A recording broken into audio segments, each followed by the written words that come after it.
বিসমিল্লাহির রহমানির রহিম। আমরা আজকে শুরু করলাম রিউমাটোলজি। রিউমাটোলজি আমরা একটু অ্যাপ্রোচটা দেখবো আর কি। একটা রিউমাটোলজিক্যাল পেশেন্ট, যেমন আজকে একটা পেশেন্ট আমি বাই ডায়াগনোসিস করছি, মাত্র চেম্বার থেকে আসছি। তো এটা হচ্ছে আপনার অস্টিওআর্থাইটিস।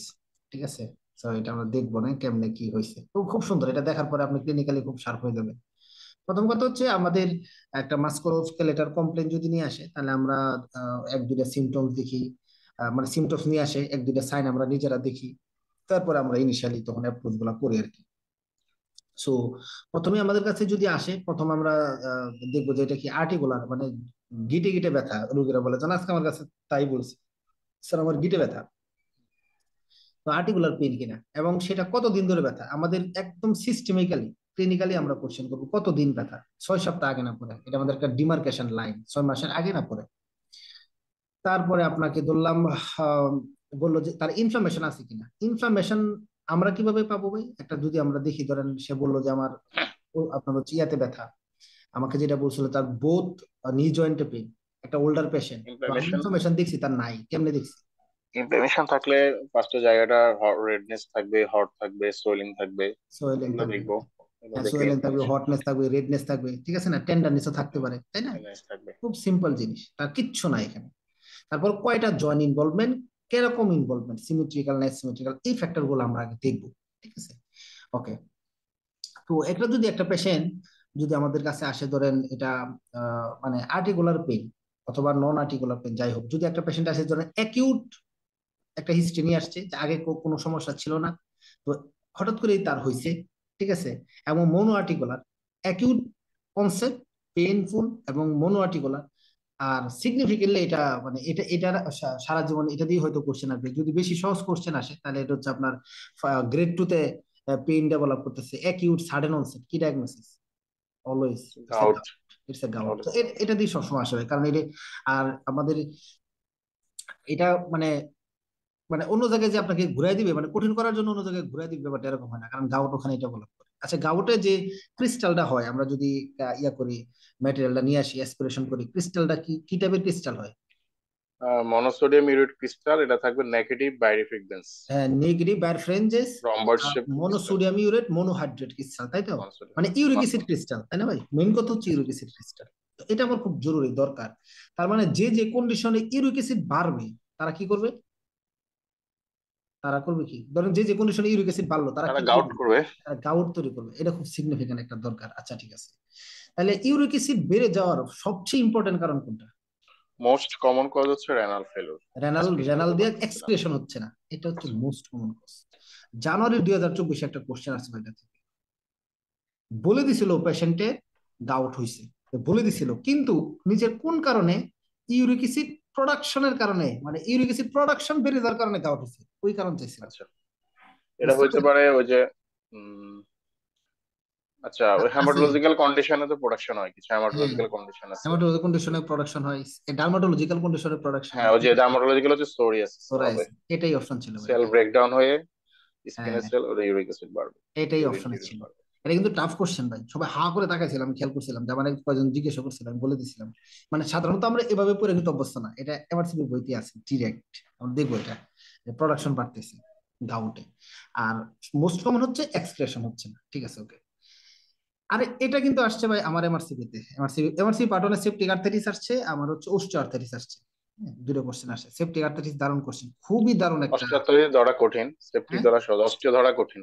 ওস্টিও অস্টিও ধরা এমন সহজ ভাই। পেঁচায় না, অস্টিও কি ওস্টিও, ইনফ্লামেটরিও বানায় দেয়, এটাও হ্যাঁ বানায় দেয়, কাছাকাছি আমার বানায় দেয়। আমার ক্ষেত্রে তাই ছিল ভাই, আমি পুরা কোশ্চেনে ছিল এটা রিমোটেড আর্থ্রাইটিস, পুরা কোশ্চেনে একটা জায়গায় একটা সিগনিফিকেন্ট, এমন একটা ডায়াগনস্টিক সিগনিফিকেন্ট, ওটার জন্য আমি ওস্টিও আর্থ্রাইটিস দিয়ে আসছিলাম। বুঝছেন, আমরা আলোচনা করবো এটা। ঠিক আছে, তো সেপটিক আর্থাইটিস হচ্ছে কি ভাই, খুব আরামসে যখনই মনে রাখবেন ভাই, কোন একটা মোনো আর্থাইটিস, অলওয়েজ এটা মাথায় রাখবেন, মোনো আর্থাইটিস গ্রেড 2 সারা। ঠিক আছে, তো তো আর কোনো কন্ডিশন নাই যেখানে ওই ক্যালসিয়াম বাড়ছে বা ফসফেট বাড়ছে। আচ্ছা, ওটা আমরা বলে যাই সিউডো গাউটও মোনো আর্টিকুলারই হইতে পারে। আপনার হচ্ছে সিউডো গাউটের ক্রিস্টাল কি ফরমেশন হয় ভাই? Calcium pyrophosphate. Calcium pyrophosphate. তার মানে আমি যদি ক্যালসিয়াম ফসফেট ধরি, যে যে কারণে ক্যালসিয়াম বাড়বে অথবা যে যে কারণে ফসফেট বাড়বে, তারা কি তৈরি করবে? মানে এটা সুডো খুব গাউট, সিম্পল ইস্যু ক্যালসিয়াম ভাই। হ্যাঁ, পাইরোফসফেট। সুডো গাউট মানে কোন কোন ডিসঅর্ডার আর আমার পড়ার দরকার নাই, যে কন্ডিশনে ক্যালসিয়াম বাড়বে। সাপোজ ধরেন এখন আমি যদি বলি আপনাকে মাল্টিপল মাইলোমা কি তৈরি করবে? মাল্টিপল মাইলোমা তো হ্যাঁ ক্যালসিয়াম বাড়াবে। ক্যালসিয়াম বাড়াবে, কি তৈরি করবে? Pseudo gout.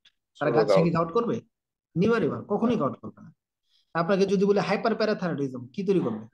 Primary parathyroidism gout. Gout করবে প্রাইমারি হাইপার না প্যারাথাইরয়েডিজম? না, ওই যে সুডো গাউট করবে, সুডো গাউট ক্যালসিয়াম তৈরি বাড়াবে। করবে। সুতরাং এটা খুব সিম্পল ইস্যু ভাই, আমাদের আর আলাদা করে পড়ার দরকার নেই। তার মানে যেসব কন্ডিশনে ক্যালসিয়াম বাড়বে, যেসব কন্ডিশনে ফসফেট বাড়বে, তারা তৈরি করবে সিউডো গাউট। শেষ। এখন ওখানে থাকে পজিটিভ বারফ্রেঞ্জেস, তাই না? রম্বয়েড হ্যাঁ। সেপ্টিস, ওটা আমরা দেখবো। সেপ্টিক আর্টারিস হচ্ছে ভাই, এখানে আমার যে পরীক্ষা আসছিল ইন্টারভেনশন দিছিল। ইন্টারভেনশন মানে কি দিছিল জানেন? IV drug users. তারপরে তার কোথায় কোন জয়েন্টটা জানি বলছিল, এলবো জয়েন্ট না কি নি জয়েন্ট, কোন জয়েন্টে পেইন হচ্ছে, বুঝতে পারছেন? তো আর কিচ্ছু নাই ভাই, পুরো কোশ্চেন এটা ঘামায় ফেলছিল। রিমাটোলজিতে আমার ভালো মার্কস কাটছে, আমি অনেক চিন্তা করতে পারছি শুধু ভাই এই অ্যাপ্রোচটা দিয়ে। আমি চিন্তা করছি আস্তে আস্তে আস্তে কি করা যায়। সো একটা পেশেন্টের আপনার হচ্ছে কোন ইন্টারভেনশন, আইভি ড্রাগ ইউজার্স অথবা হিরোইন অ্যাবিউজার দিল, হিরোইন অ্যাবিউজার, তাহলে আইভি নিচ্ছে তারা, ঠিক আছে? তো এরকম একটা পেশেন্টের হঠাৎ করে তার জয়েন্ট পেইন ডেভেলপ করতেছে, ইটস এ সেপ্টিক আর্থাইটিস। শেষ। এবং যদি পেশেন্টের আর্থাইটিস ডেভেলপ করছে এবং পেশেন্টের সিঙ্গেল জয়েন্ট আর্থাইটিস এবং রেস্ট ডেভেলপ করছে, ওটা কোনটা দিয়ে হয়েছে? রেস্ট যখন থাকবে অলওয়েজ মেনিনগোকক। র্যাশ হচ্ছে, হ্যাঁ নিশ্চয়ই মেনিনজাইটিস। যে জায়গায় হোক না কেন, র্যাশ মেনিনগোকক্কাই হবে, র্যাশ হবে না এটা হইতে পারে না, সেটা মেনিনজাইটিস, যেটা আর্থাইটিস, বুঝতে পারছেন? বা হবেই হবে সে র্যাশ, ঠিক আছে? এবং পেশেন্ট যদি চাইল্ড বিয়ারিং এজে যদি পেশেন্টের আর্থাইটিস ডেভেলপ করে, তাহলে ওটা কোনটা দেওয়া হবে? সেক্সুয়াল লাইফ ডিউরিং মানে active sexual life, recent marriage. আচ্ছা সারা, এটা তো হচ্ছে রিয়েক্টিভ। সারা। গণকক্কাল না ভাই, এটা গণকক্কাল আর্থাইটিস। গণকক্কাল। গণকক্কাল আর্থাইটিস এগুলো খুব সিগনিফিকেন্ট, এগুলো কিন্তু এমআরসিবি তে টাচ করে, ওরা স্মার্টনেসটা দেখে। ওকে, ঠিক আছে। এখন ধরেন আর্টিকুলার পেন, ঠিক আছে, ইটস আর্টিকুলার পেন। আমরা চিন্তা করলাম আর্টিকুলার, নন আর্টিকুলার পেন আমাদের লাগে না। নন আর্টিকুলার পেনের একটা জিনিস আমাদের দরকার, ফাইব্রোমাইলজিয়া। ফাইব্রোমাইলজিয়া খুব সুন্দর জিনিস, এটা আমি অনেক রোগী পাইছি, অনেক রোগী, এবং এটা রোগীরা ফ্যান হয়ে যাবে আপনার। ফাইব্রোমাইলজিয়া কাদের হয়? ওই যে মিডল এজড ফিমেল। না ভাই, এটা হবে পোস্ট মেনোপজাল মেইনলি। আচ্ছা post menopausal. Post menopausal ওমেনের।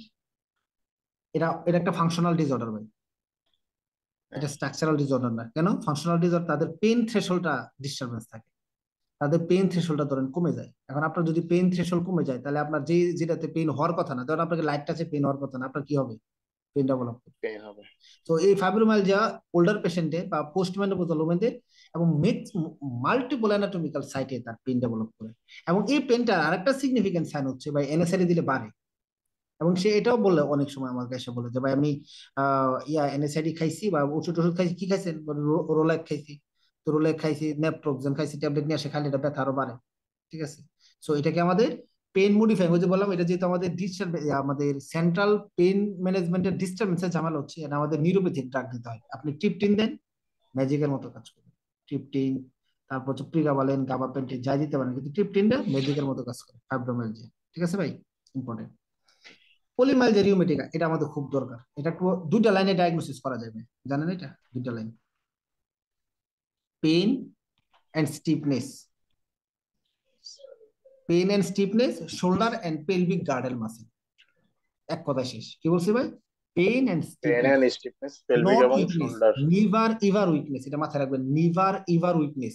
Pain and stiffness, shoulder and pelvic girdle muscle. কি diagnosis? Polymyalgia polymyalgia rheumatica. Rheumatica. এই রিউমেটিকাতে টিবির ফিচার থাকে। টিবির ক্লাসিক্যাল ট্রাইট কোনটা ভাই? যে যে fever, weight loss, anorexia. Fever with anorexia, এটা এটা থাকে পলিমাইলজিয়া রিউমেটিকাতে থাকে।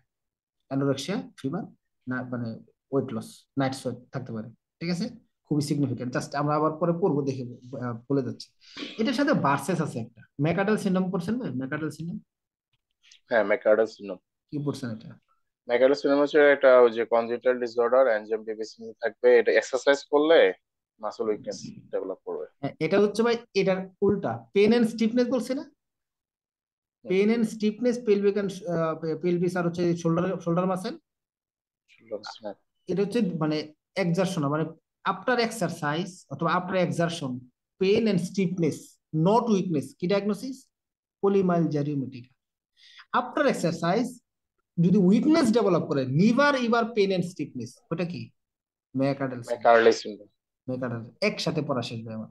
তাহলে মেকাডাল সিনড্রোমের সাথে পলিমাইলজিয়া রিউমেটিকার একটা কন্ট্রাস্ট হয় পরীক্ষার মধ্যে, অপশন ডেফিনেটলি দুইটা থাকবে। তাহলে আমি কি ডায়াগনোসিস কিভাবে আলাদা করবো? দেখবো যে পেন এন্ড স্টিফনেস ডেভেলপ করতেছে কিনা।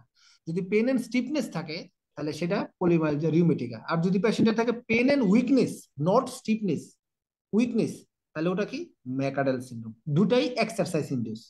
ক্লিয়ার ভাই? শেষ। ঠিক। এখন আসলে আমরা আর্টিকুলার পেন, আমরা দেখি হ্যাঁ জয়েন্টে ব্যথা, রুগী এসে আমাকে বলছে আজকে জয়েন্টের ব্যথা, এবং তার ব্যথা হচ্ছে আমি লিখছি কত মাস, লং টাইম, বলে যে 6 মাস ধরে ব্যথা তার, চালায় হচ্ছে রিক্সা, আপনার নি জয়েন্টে পেন, আর ডায়াগনোসিস লাগে না আসলে, এটি অস্টিওআর্থ্রাইটিস বলা যায় আর কি। ঠিক আছে। তো তারপর আমি আরো করছি যে পেশেন্ট বলছে 6 সপ্তাহ উপরে। তো যদিও আমাদের মানে আপনার অস্টিওআর্থ্রাইটিস 6 সপ্তাহ কম মানে উপরেই থাকে, অনেক সময় অ্যাকিউট অবস্থা নিয়ে আসতে পারে। ঠিক আছে, তো আমরা চিন্তা করলাম এটা ধরেন 6 সপ্তাহের উপরে, 6 সপ্তাহ কমের যেটার মধ্যে আমরা দেখেন গাউট, সিউডো গাউট, সেপ্টিক আর্থারিটিস এগুলো আমরা আলোচনা করে ফেলছি। রিঅ্যাক্টিভ আর্থারিটিস আমরা এটা অন্য জায়গায় আলোচনা করবো। ঠিক আছে। ওকে, তাহলে আমাদের হচ্ছে 6 সপ্তাহের উপর এটা নিয়ে আলোচনা করবো। এটা হচ্ছে ক্রনিক। যখন একটা ক্রনিক হবে তখন আমি ইনফ্লামেশন দেবো। এই যে আপনি দেখছিলেন যে পেশেন্টের হচ্ছে সোয়েলিং আছে কিনা, রেডনেস আছে কিনা, টেন্ডারনেস আছে কিনা। ঠিক আছে, এরকম আমি দেখলাম। এগুলো হচ্ছে আমার জেনারেল এক্সামিনেশন। আর আমি ইনভেস্টিগেশনে কেমনে ইনফ্লামেটরি মার্কার আমি দেখবো? ESR CRP. ESR CRP. তাহলে ইএসআর সিআরপি আমি আজকে দিছি একটা করার জন্য, শুধু সিবিসিটা করতে দিলাম, সিআরপি তে বেশি টাকা নেই, গরিব মানুষ, তো দেখবো না আমি। তো দেখলাম যে কিছু নাই আসলে, সিআর সিআরপি বাড়ার কোনো কারণ নেই। আর দেখবো তার মর্নিং স্টিফনেস আছে কিনা। যদি এইগুলা থাকে তাহলে দেখেন, আমরা এগুলা থাকলে আমরা কই আসছি এখন। যদি এগুলা আছে তার মানে পেশেন্ট হচ্ছে কি একটা আর্টিকুলার এক, তারপরে পেশেন্টটা কি ক্রনিক, আরেকটা কি ভাই ইনফ্লামেটরি। ইনফ্লামেটরি। তিনটা জিনিস পাইলাম, আর্টিকুলার, ক্রনিক, ইনফ্লামেটরি। আর যদি নো থাকে তাহলে কি পাইছি ভাই, এটা আর্টিকুলার পেইন কিন্তু ক্রনিক পেইন, সেটা ঠিক আছে কিন্তু নন ইনফ্লামেটরি। নন ইনফ্লামেটরি হওয়ার পরে আপনি ভাই একটা জিনিস জাস্ট ডায়াগনোসিস করবেন, যদি কার্পো মেটাকার্পাল জয়েন্ট থাকে। এটাই আমার এমআরসিপি পার্ট 1 পরীক্ষা ছিল এপ্রিলে। শুধু এই একটা ওয়ার্ডের জন্য আমি ডায়াগনোসিস দিয়েছি। এটা একটা ডায়াগনস্টিক প্যাটার্ন, মানে ডায়াগনস্টিক জয়েন্ট, কার্পো মেটাকার্পাল জয়েন্ট। এখানে যদি ডেভেলপ করে আপনার পেন, বা আপনার এই জয়েন্টের মধ্যে কোনো আর্থাইটিস ডেভেলপ করে, তাহলে সেটা ক্লাসিক্যালি এটা হচ্ছে কি ভাই অস্টিও আর্থাইটিস। পুরা মানে কোশ্চেনটার মধ্যে ভাই আর কিচ্ছু ছিল না ভাই, শুধু এই জয়েন্টটা ছিল, কার্পো মেটাকার্পাল জয়েন্ট। আর কোনো ডিসঅর্ডারে এই কার্পো মেটাকার্পাল জয়েন্ট ইনভলভমেন্ট হয় না। ঠিক আছে ভাই, এটা খুব ইম্পর্টেন্ট। আর কোনটা হইতে পারে, ডিস্টাল ইন্টারফেরেঞ্জিয়াল জয়েন্ট, যদি ওখানে অনেকগুলো হয়, আরো ডিস্টাল ইন্টারফেরেঞ্জিয়াল জয়েন্ট, সোরাটিক আর্থাইটিস হয়, আমরা সোরেটিক হতে দেখতে পারে। পারি। ঠিক আছে, কিন্তু কার্পো মেটাকার্পাল জয়েন্ট এটা খুবই সিগনিফিকেন্টলি আমরা মনে রাখবো। তাহলে আমরা পাইলাম এটা একটা আর্টিকুলার পেন, এটা একটা ক্রনিক পেন, এবং এটা একটা নন ইনফ্লামেটরি পেন, এবং কার্পো মেটাকার্পাল জয়েন্ট যদি ইনভলভমেন্ট থাকে, এটা ডায়াগনোসিস কি ভাই অস্টিও আর্থাইটিস। যদি না থাকে সেটা এইগুলো আমার পড়ার দরকার নাই, কারণ এগুলো আমি অন্য হইতে পড়ছি। হেমোক্রোমাটোসিস পড়ছি না ভাই আমরা, পড়ছি আমরা। এই যে ফেরিটিন ফেরিটিন, প্রথম আয়রন আয়রন কি হয়, ferritin ferritin ferritin, haemosiderin, haemosiderin বাড়লে হেমোসিডারোসিস, অর্গান ডিসফাংশন করলে হেমোক্রোমাটোসিস। সব মিক্স অনেক জায়গায়। আপনার জয়েন্টে হলে arthritis, vertebral collapse, pancreatitis, diabetes, restrictive cardiomyopathy হয়েছিল না ভাই হেমোক্রোমাটোসিসে, অর্গান ডিসফাংশন হবে। ওটা আমরা পড়ছিলাম। আর ওস্টিওনেক্রোসিস এটা আমাদের দরকার নেই। ঠিক আছে। আর চারকোট আর্থাইটিস দরকার নেই। এখন আসেন একটা আর্টিকুলার পেন, ক্রনিক পেন এবং ইনফ্লামেশন আছে, এটা খুবই আমার সুন্দর জিনিস। ইনফ্লামেশন যদি থাকে তার মানে এটা আর্টিকুলার ক্রনিক ইনফ্লামেটরি আর্থাইটিস। তখন আমরা দেখবো যে জয়েন্ট ইনভলভমেন্ট কয়টা, এটা কি মনো মানে অলিগো নাকি পলি। যদি অলিগো থাকে, অলিগোর মধ্যে আমরা সবসময় মাথায় রাখবো হচ্ছে অলিগো মানে কি, দেখেন যদি তিনটা জয়েন্ট ইনভলভমেন্ট, এটা কি সিমেট্রিক্যাল হবে না অ্যাসিমেট্রিক্যাল হবে? অ্যাসিমেট্রিক। অ্যাসিমেট্রিক্যাল হবে। তখন আমি চিন্তা করবো রেপ। টিপিক্যাল আমরা যে স্পন্ডাইলো আর্থাইটিস চিন্তা করি, একটা হচ্ছে রিঅ্যাক্টিভ আর্থাইটিস, অ্যাঙ্কালোসিং স্পন্ডালাইটিস, আর একটা সোরাইটিক আর্থাইটিস, আর একটা কি এন্টেরোপ্যাথিক আর্থাইটিস। অ্যান্টারোপ্যাথিক আর্থ্রাইটিস। চারটা জিনিস আমি চিন্তা করবো। যদি তিনটা অলিগো আর্থাইটিস হয় তাহলে reactive arthritis, ankylosing spondylitis, psoriatic arthritis, enteropathic arthritis খুবই খুবই ইম্পর্টেন্ট আমাদের। ঠিক আছে। এবং আরেকটা জিনিস মাথায় রাখবেন, জুভেনাল ইডিওপ্যাথিক আর্থাইটিস, এটা আমরা পড়বো। জুভেনাল ইডিওপ্যাথিক আর্থাইটিস আমাদের লাগবে। ঠিক আছে, তার মানে জুভেনাল ইডিওপ্যাথিক আর্থাইটিসের ক্রাইটেরিয়া কি বললাম ভাই, এটা কি একটা আর্টিকুলার পেনের ডিজিজ, আর্টিকুলার আর্থাইটিস, এটা ক্রনিক, এবং এটা কি ভাই ইনফ্লামেটরি, তাই না? এটা খুব ইম্পর্টেন্ট, জুভেনাল ইডিওপ্যাথিক আর্থাইটিস। এখন আসেন ক্রনিক, মানে তিনটার উপরে চারটা, তাহলে চারটা যদি আমি চিন্তা করি তাহলে সিমেট্রিক্যাল হবে না সিমেট্রিক্যাল হবে? সিমেট্রিক্যাল। সিমেট্রিক্যাল হবে। তো সিমেট্রিক্যাল হইলে আমাদের ডিডি হবে, সিমেট্রিক্যাল হলে যেটা পরীক্ষার জন্য আমাদের যেটা ডিডি, সেটা হচ্ছে আরএ, এসএলই, আর হচ্ছে পলিমায়োসাইটিস অথবা ডার্মাটোমাইসাইটিস, যাই বলেন, দুটো একই রকম, জাস্ট একটাতে ডার্মাটোলজিক্যাল ফিচার থাকে বা থাকে না। কি বলছি ভাই, যখনই পলি আর্থারিটিস, তার মানে আমাদের আর্টিকুলার, ক্রনিক, ইনফ্লামেটরি, সিমেট্রিক্যাল, তাহলে ডিডি কি আসবে ভাই? আরএ, এসএলই, আর কি পলিমায়োসাইটিস। অপশনের মধ্যে ম্যাক্সিমাম সময় দেখবেন যে শুধু আর এটা আছে, আর বাকি একটা মিলতেছে না। আপনি চোখ বন্ধ করে দেখা দিয়ে আসবেন স্যার। বুঝতে পারছেন ভাই? আমরা আরো কোন কোন জয়েন বলবেন সেটা আমরা দেখবো। সো তাহলে আর এর ক্ষেত্রে কি হবে ভাই? মেইনলি আর এর হচ্ছে সিমেট্রিক্যাল জয়েন্ট ইনভলভমেন্ট। ক্লাসিক্যালি আর এ হইতে হইলে কোন জয়েন্ট ইনভলভমেন্ট হওয়া লাগবে ভাই? স্মল জয়েন্ট, বিশেষ করে হ্যান্ড, স্মল জয়েন্ট। এগুলা লাগবে। আমি কিন্তু অনেক রোগী, দুই তিনটা রোগী আমি পাইছি আর এর, বিশেষ করে ফিমেলদের বেশি পাইছি আমি, তিনটা মনে পাইছিলাম ফিমেলের সম্পর্কে।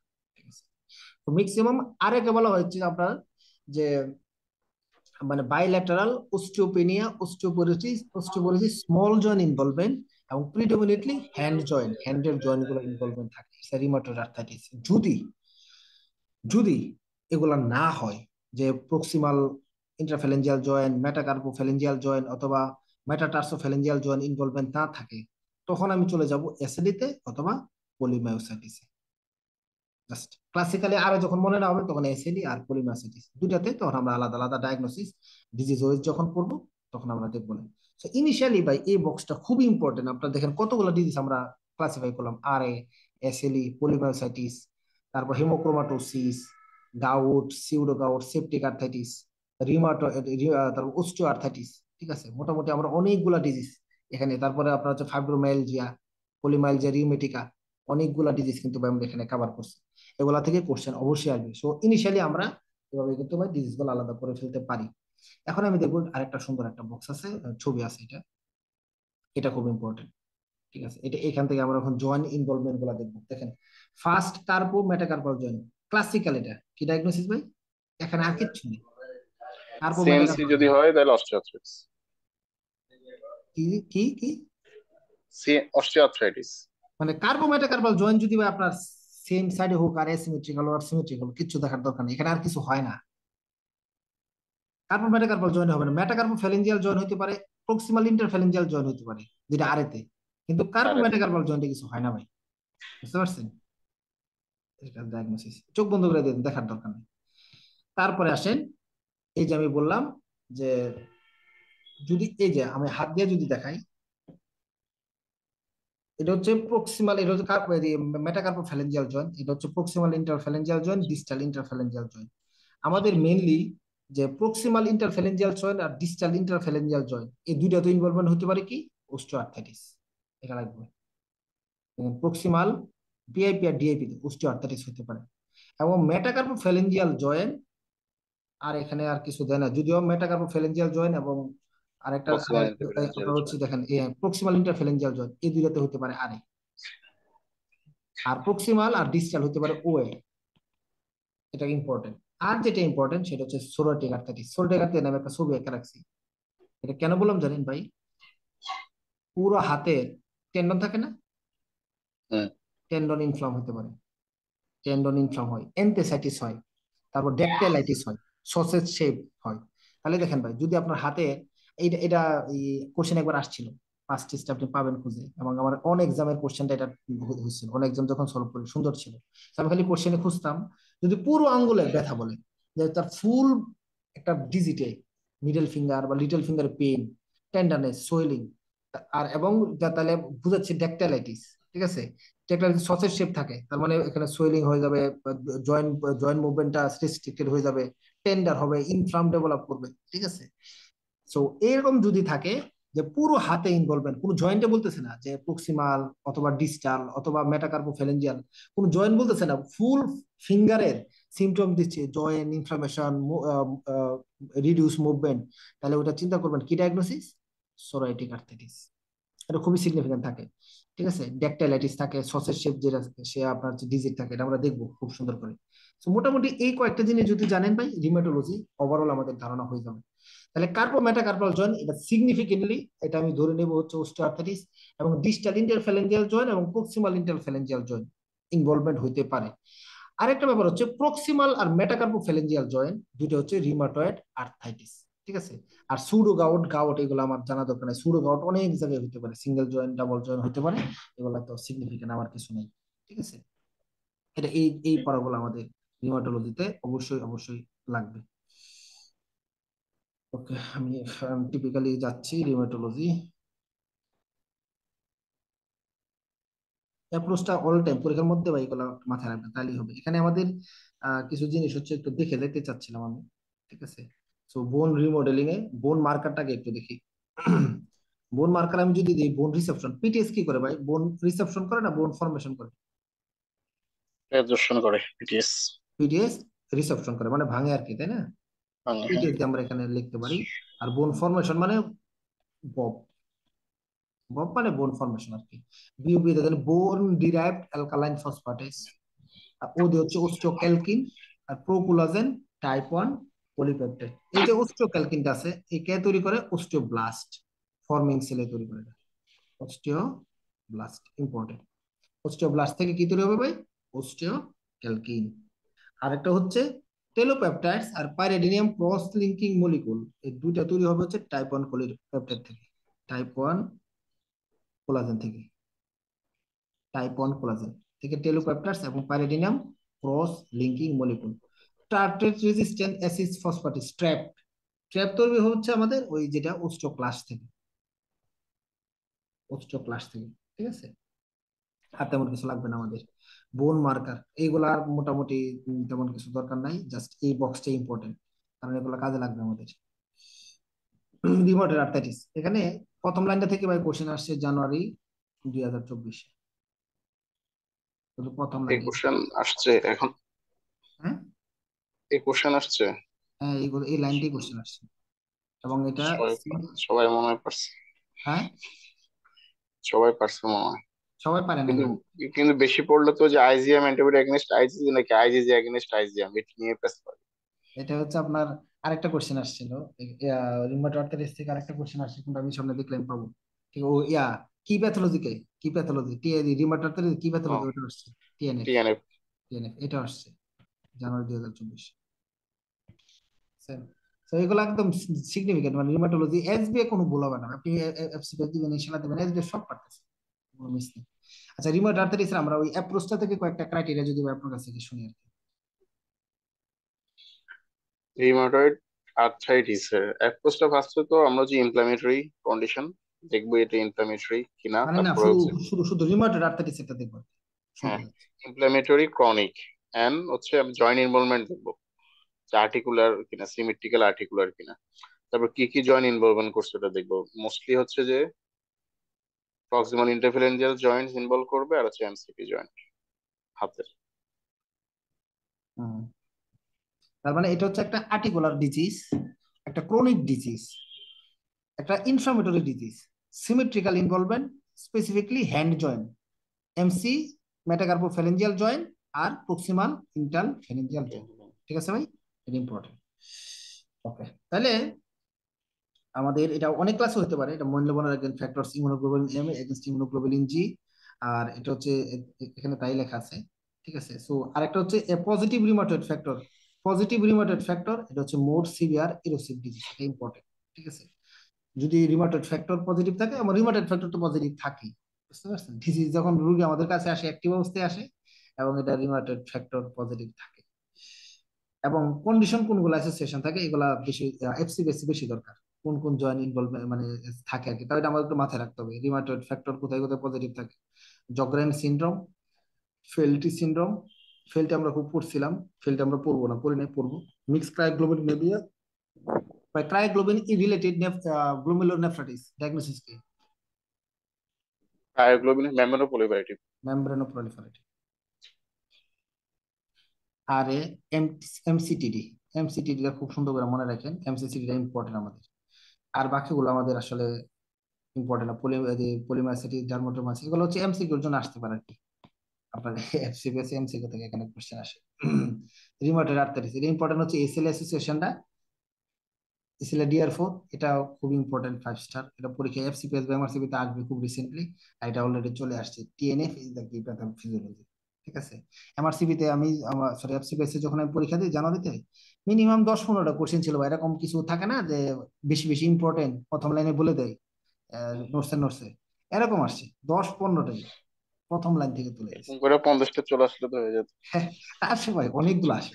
কারণ টিচারদের এত সময় নেই ভাই, ওরা হচ্ছে ওরা সবাই এখন এই নোটস নোটস বই পড়ে ভাই, সিনিয়র যারা আছে তারাও পড়ে দেখে, কারণ বইটা খুব দারুণ।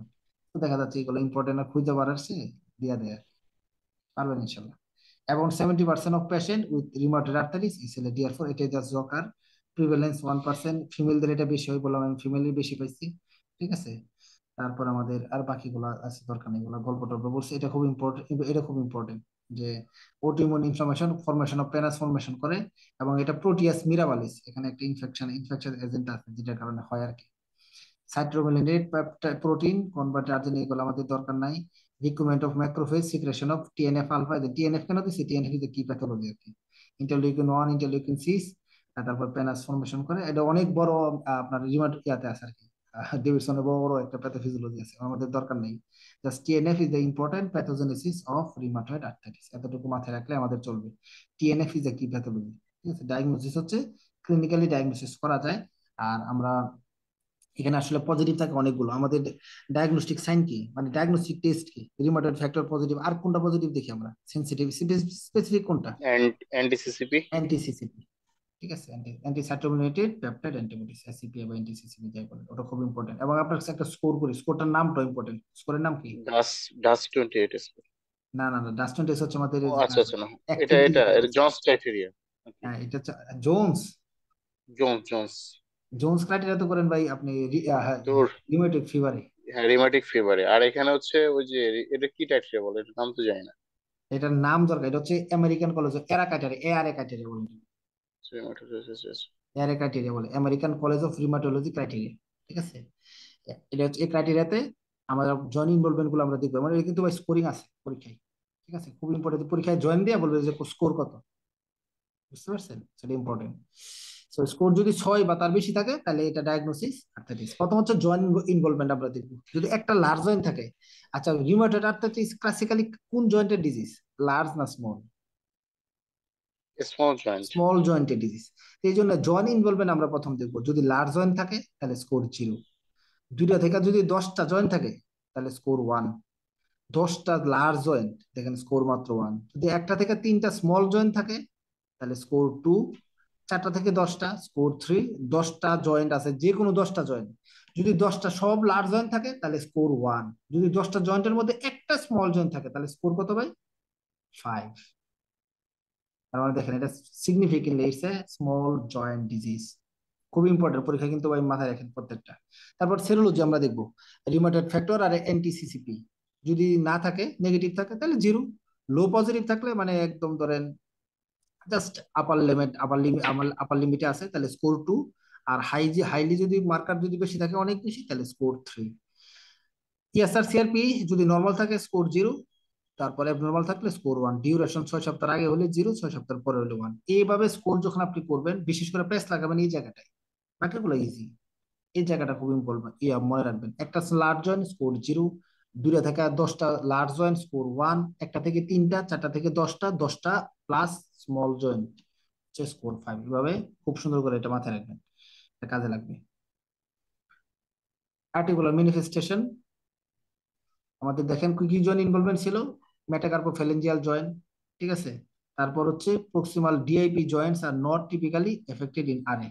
ঠিক আছে, ডিআইপি জয়েন্ট কোথায় কোনটা ইনভলভমেন্ট ছিল ভাই? ডিস্টালে ওস্টিওআর্থ্রাইটিস। আর কোনটা, আর কোনটা হতে পারে ভাই? ডিআইপি সোরাইটিক আর্থ্রাইটিস, খুব ইম্পর্টেন্ট, কিন্তু ডিআইপি ইনভলভমেন্ট করে না রিউমাটয়েড আর্থ্রাইটিস, মাথায় রেখে।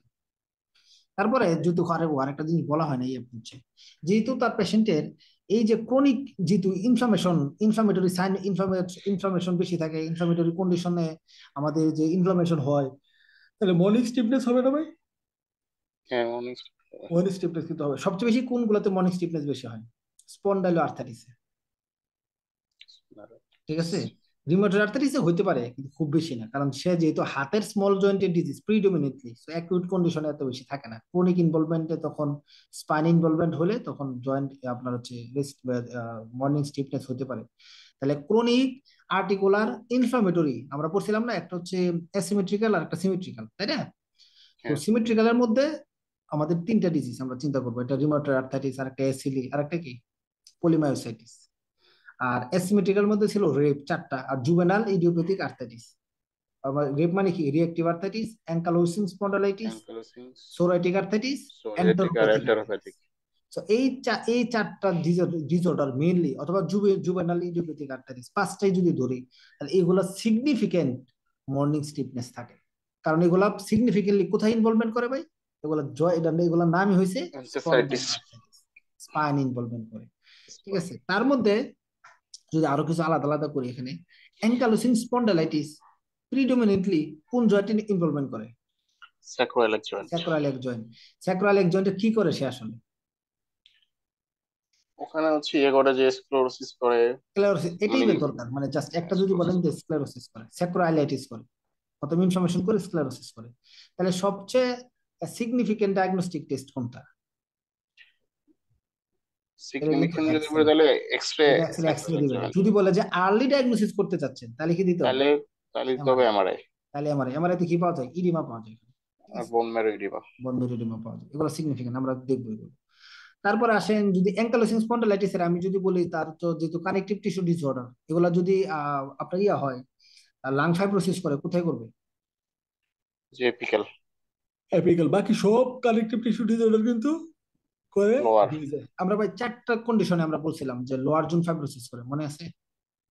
হ্যাঁ, ফার্স্ট হচ্ছে ড্রাগস, তারপর drugs, idiopathic pulmonary fibrosis, all connective tissue disorder আর অ্যাসবেস্টোসিস। অ্যাসবেস্টোসিস। হ্যাঁ, মানে সব connective tissue disorder except ankylosing spondylitis. Okay, তাহলে এর আরো কয়েকটা ছিল, অ্যাঙ্কালোসিং স্পন্ডালাইটিস এর 5-6টা এ ছিল। কি কি ছিল? হ্যাঁ, এতে হচ্ছে ফার্স্টে হচ্ছে এতে অ্যাওর্টিক রিগার্জিটেশন হবে, এপিক্যাল ফাইব্রোসিস হবে, হ্যাঁ, তারপরে টেন্ডাইনাইটিস হবে এক্লিস, তারপর হচ্ছে যে অ্যান্টিরুবাইটিস হবে, অ্যামাইলোইডোসিস হবে। অ্যামাইলোইডোসিস। হ্যাঁ। ঠিক আছে ভাই, একটু হলো না, একটা ফোন আসছে। ওকে, আমরা একটু দেখি যে আপনার হচ্ছে পলি আর্থার যেটা ডেভেলপ করবো। আরেকটা মজার ব্যাপার হচ্ছে ভাই, রিউমাটয়েড আর্থ্রাইটিস কিন্তু জয়েন্ট ডিস্ট্রাকশন করে, জয়েন্ট শেপ চেঞ্জ করে দেয়, জয়েন্ট নষ্ট করে দেয়। হ্যাঁ, এটা ইম্পর্টেন্ট একটা দিক, আমরা দেখবো না সামনে কিছু আছে। Symmetrical pain and swelling affected joint, also rest. আর একটা মজার ব্যাপার হচ্ছে এগুলো যেহেতু ক্রনিক, এটা মানে ওটাও মাথা থেকে ছুটে গেছে। ক্রনিক যেগুলো আছে ভাই, ক্রনিক ইনফ্লামেটরি পেন গুলো আছে, তাদের পেনটা কখন বাড়ে সিগনিফিকেন্টলি? তাদের কিন্তু রেস্টিং এ পেন বাড়ে। হ্যাঁ। কারণ কি? কারণ ওই দিন ইনফ্লামেটরি মার্কার গুলা প্রিসিপিটেট করে। যেমন আপনি শুয়ে থাকলেন, আপনার কি হবে, লোয়ার মানে আপনার ব্যাক সাইডে, আপনার পেলভিসের এখানে কি হবে, ইনফ্লামেটরি সাইন গুলা বা ইনফ্লামেটরি মার্কার গুলা কি করে, ডিপোজিশন হয়, হয়ে হয়ে ওই যে রেডনে আপনার ওই হটনেস হয়ে যায়, গরম হয়ে যায় এবং স্টিফনেস হতে থাকে। এবং এই জন্য কাজ করলে তাদের কি হবে, তাদের ভাল লাগে, রেস্ট করলে তাদের খারাপ লাগে। আমার কিন্তু ভাই সেরোনেগেটিভ আর্থ্রাইটিস আছে। আমি কিন্তু, আমি এত ফ্লোরে শুই, আমি সফট বিছানায় শুতে পারি না, আমি উঠতেই পারবো না। ঠিক আছে, আমি একবার স্টিফ হয়ে যাই, একবার স্টিফ, মানে খুবই যন্ত্রণাদায়ক এটা। আমি একবার ফ্লোরে শুইলে খুব ভালো লাগে। মেডিকেশন কি নিচ্ছেন? প্রোপাসিটিনিভ? কোনো কিছু মেডিকেশন নিচ্ছি না, বেশি খারাপ লাগলে আমি তখন এন্ডোমিথাসিন খাই। সালফাসালাজিন? না না না, ইন্ডোমেথাসিন? এখন আমি শুরু করে নাই, ডিএমআরটি শুরু করে নাই, আমি শুধু মানে এন্ডোমিথাসিন খাইলে আমার ভালো লাগে। অনেকদিন পর পর আমার 4-5 দিন খুব খারাপ লাগে, মানে আমার হচ্ছে ফ্লেয়ার ফ্লেয়ার হয় আর কি, মাসের মধ্যে হ্যাঁ, আমার ওরকম পুরো ডায়াগনোসিস করে নাই, আমারও একটু কন্ডিশন ছিল, মানে হচ্ছে পেইন থাকে অল টাইম, পেইন আচ্ছা। বেশি থাকে। পরে বলো যে বেশি হলে ইট্রক্সিপ খাইতে, আর না হলো এটা, না আমি হলো বাদ। কক্সিব কক্সিব খাইতে খাই না, আমি হচ্ছে এন্ডোমিথাসিনটা খাইলে আমার আরাম লাগে, কিন্তু 4-5 দিন আমার খুব ভোগায়, মানে এটা হচ্ছে এরকম খুব বেশি হঠাৎ পেইনফুল হঠাৎ না। করে অ্যাটাক করে, হ্যাঁ। হ্যাঁ, খুব ঠান্ডাতে, পেইনফুল না, মনে শীতকালে হয় আরো বেশি কোমরে, অ্যাটাক করে। কোমরের মধ্যে মনে হচ্ছে 8-10 কেজি কোনো একটা ওজন বাঁধায় রাখছে। ঠিক আছে, এরকম একটা ভার ভার অস্বস্তি লাগে খুব। তো আমি মানে ফ্লোরে আমি একবারে, শীত আসছে না, আমার একটু প্রবলেম হয়, কারণ আমি তাও তো এখন একটু তো ফ্লোরে তো শুইতে পারি না। একটু দেখা যাচ্ছে আপনার, হ্যাঁ, শীতে ইনফ্লামেটরি কন্ডিশন কেন বাড়ে এটা? মানে ওই শীতে আমি, প্রেসিপিটেট করে বেশি, আরো শীতে আপনার ইনফ্লামেটরি হ্যাঁ মার্কার গুলো আমি এটা থাকে এগুলো। নেটে সার্চ দেবো ভাবতেছি, এটা শীতকালে এটা বেশি ভাই, সমস্যা হয়। যেমন ক্রায়োগ্লোবিনেমিয়া, কেমনে কত ক্লাম্পিং হয় কখন, টেম্পারেচার কমে গেলে। টেম্পারেচার ঠিক কমে আছে, গেলে। তো ইনফ্লামেটরি মার্কার গুলো টেম্পারেচার যখন কমে তখন প্রিসিপিটেট হয় খুব বেশি। ঠিক আছে। আর আমার ক্ষেত্রে যেটা হচ্ছে, ওই যে বললাম ভাই, আমার তো মিনিমাম একটা কম্বল, ছোট একটা পাতলা কম্বল দিয়ে আমি শুই শুই শীতের সময়। ঠিক আছে, শুতে পারি না। তো এটা দিয়ে আমার একটা ঝামেলা হয়ে যায়। আমি চিতে শুতে পারি না, মানে একটা কাত হয়ে লেফট আর রাইট ল্যাটারাল পজিশনে শুয়ে থাকি।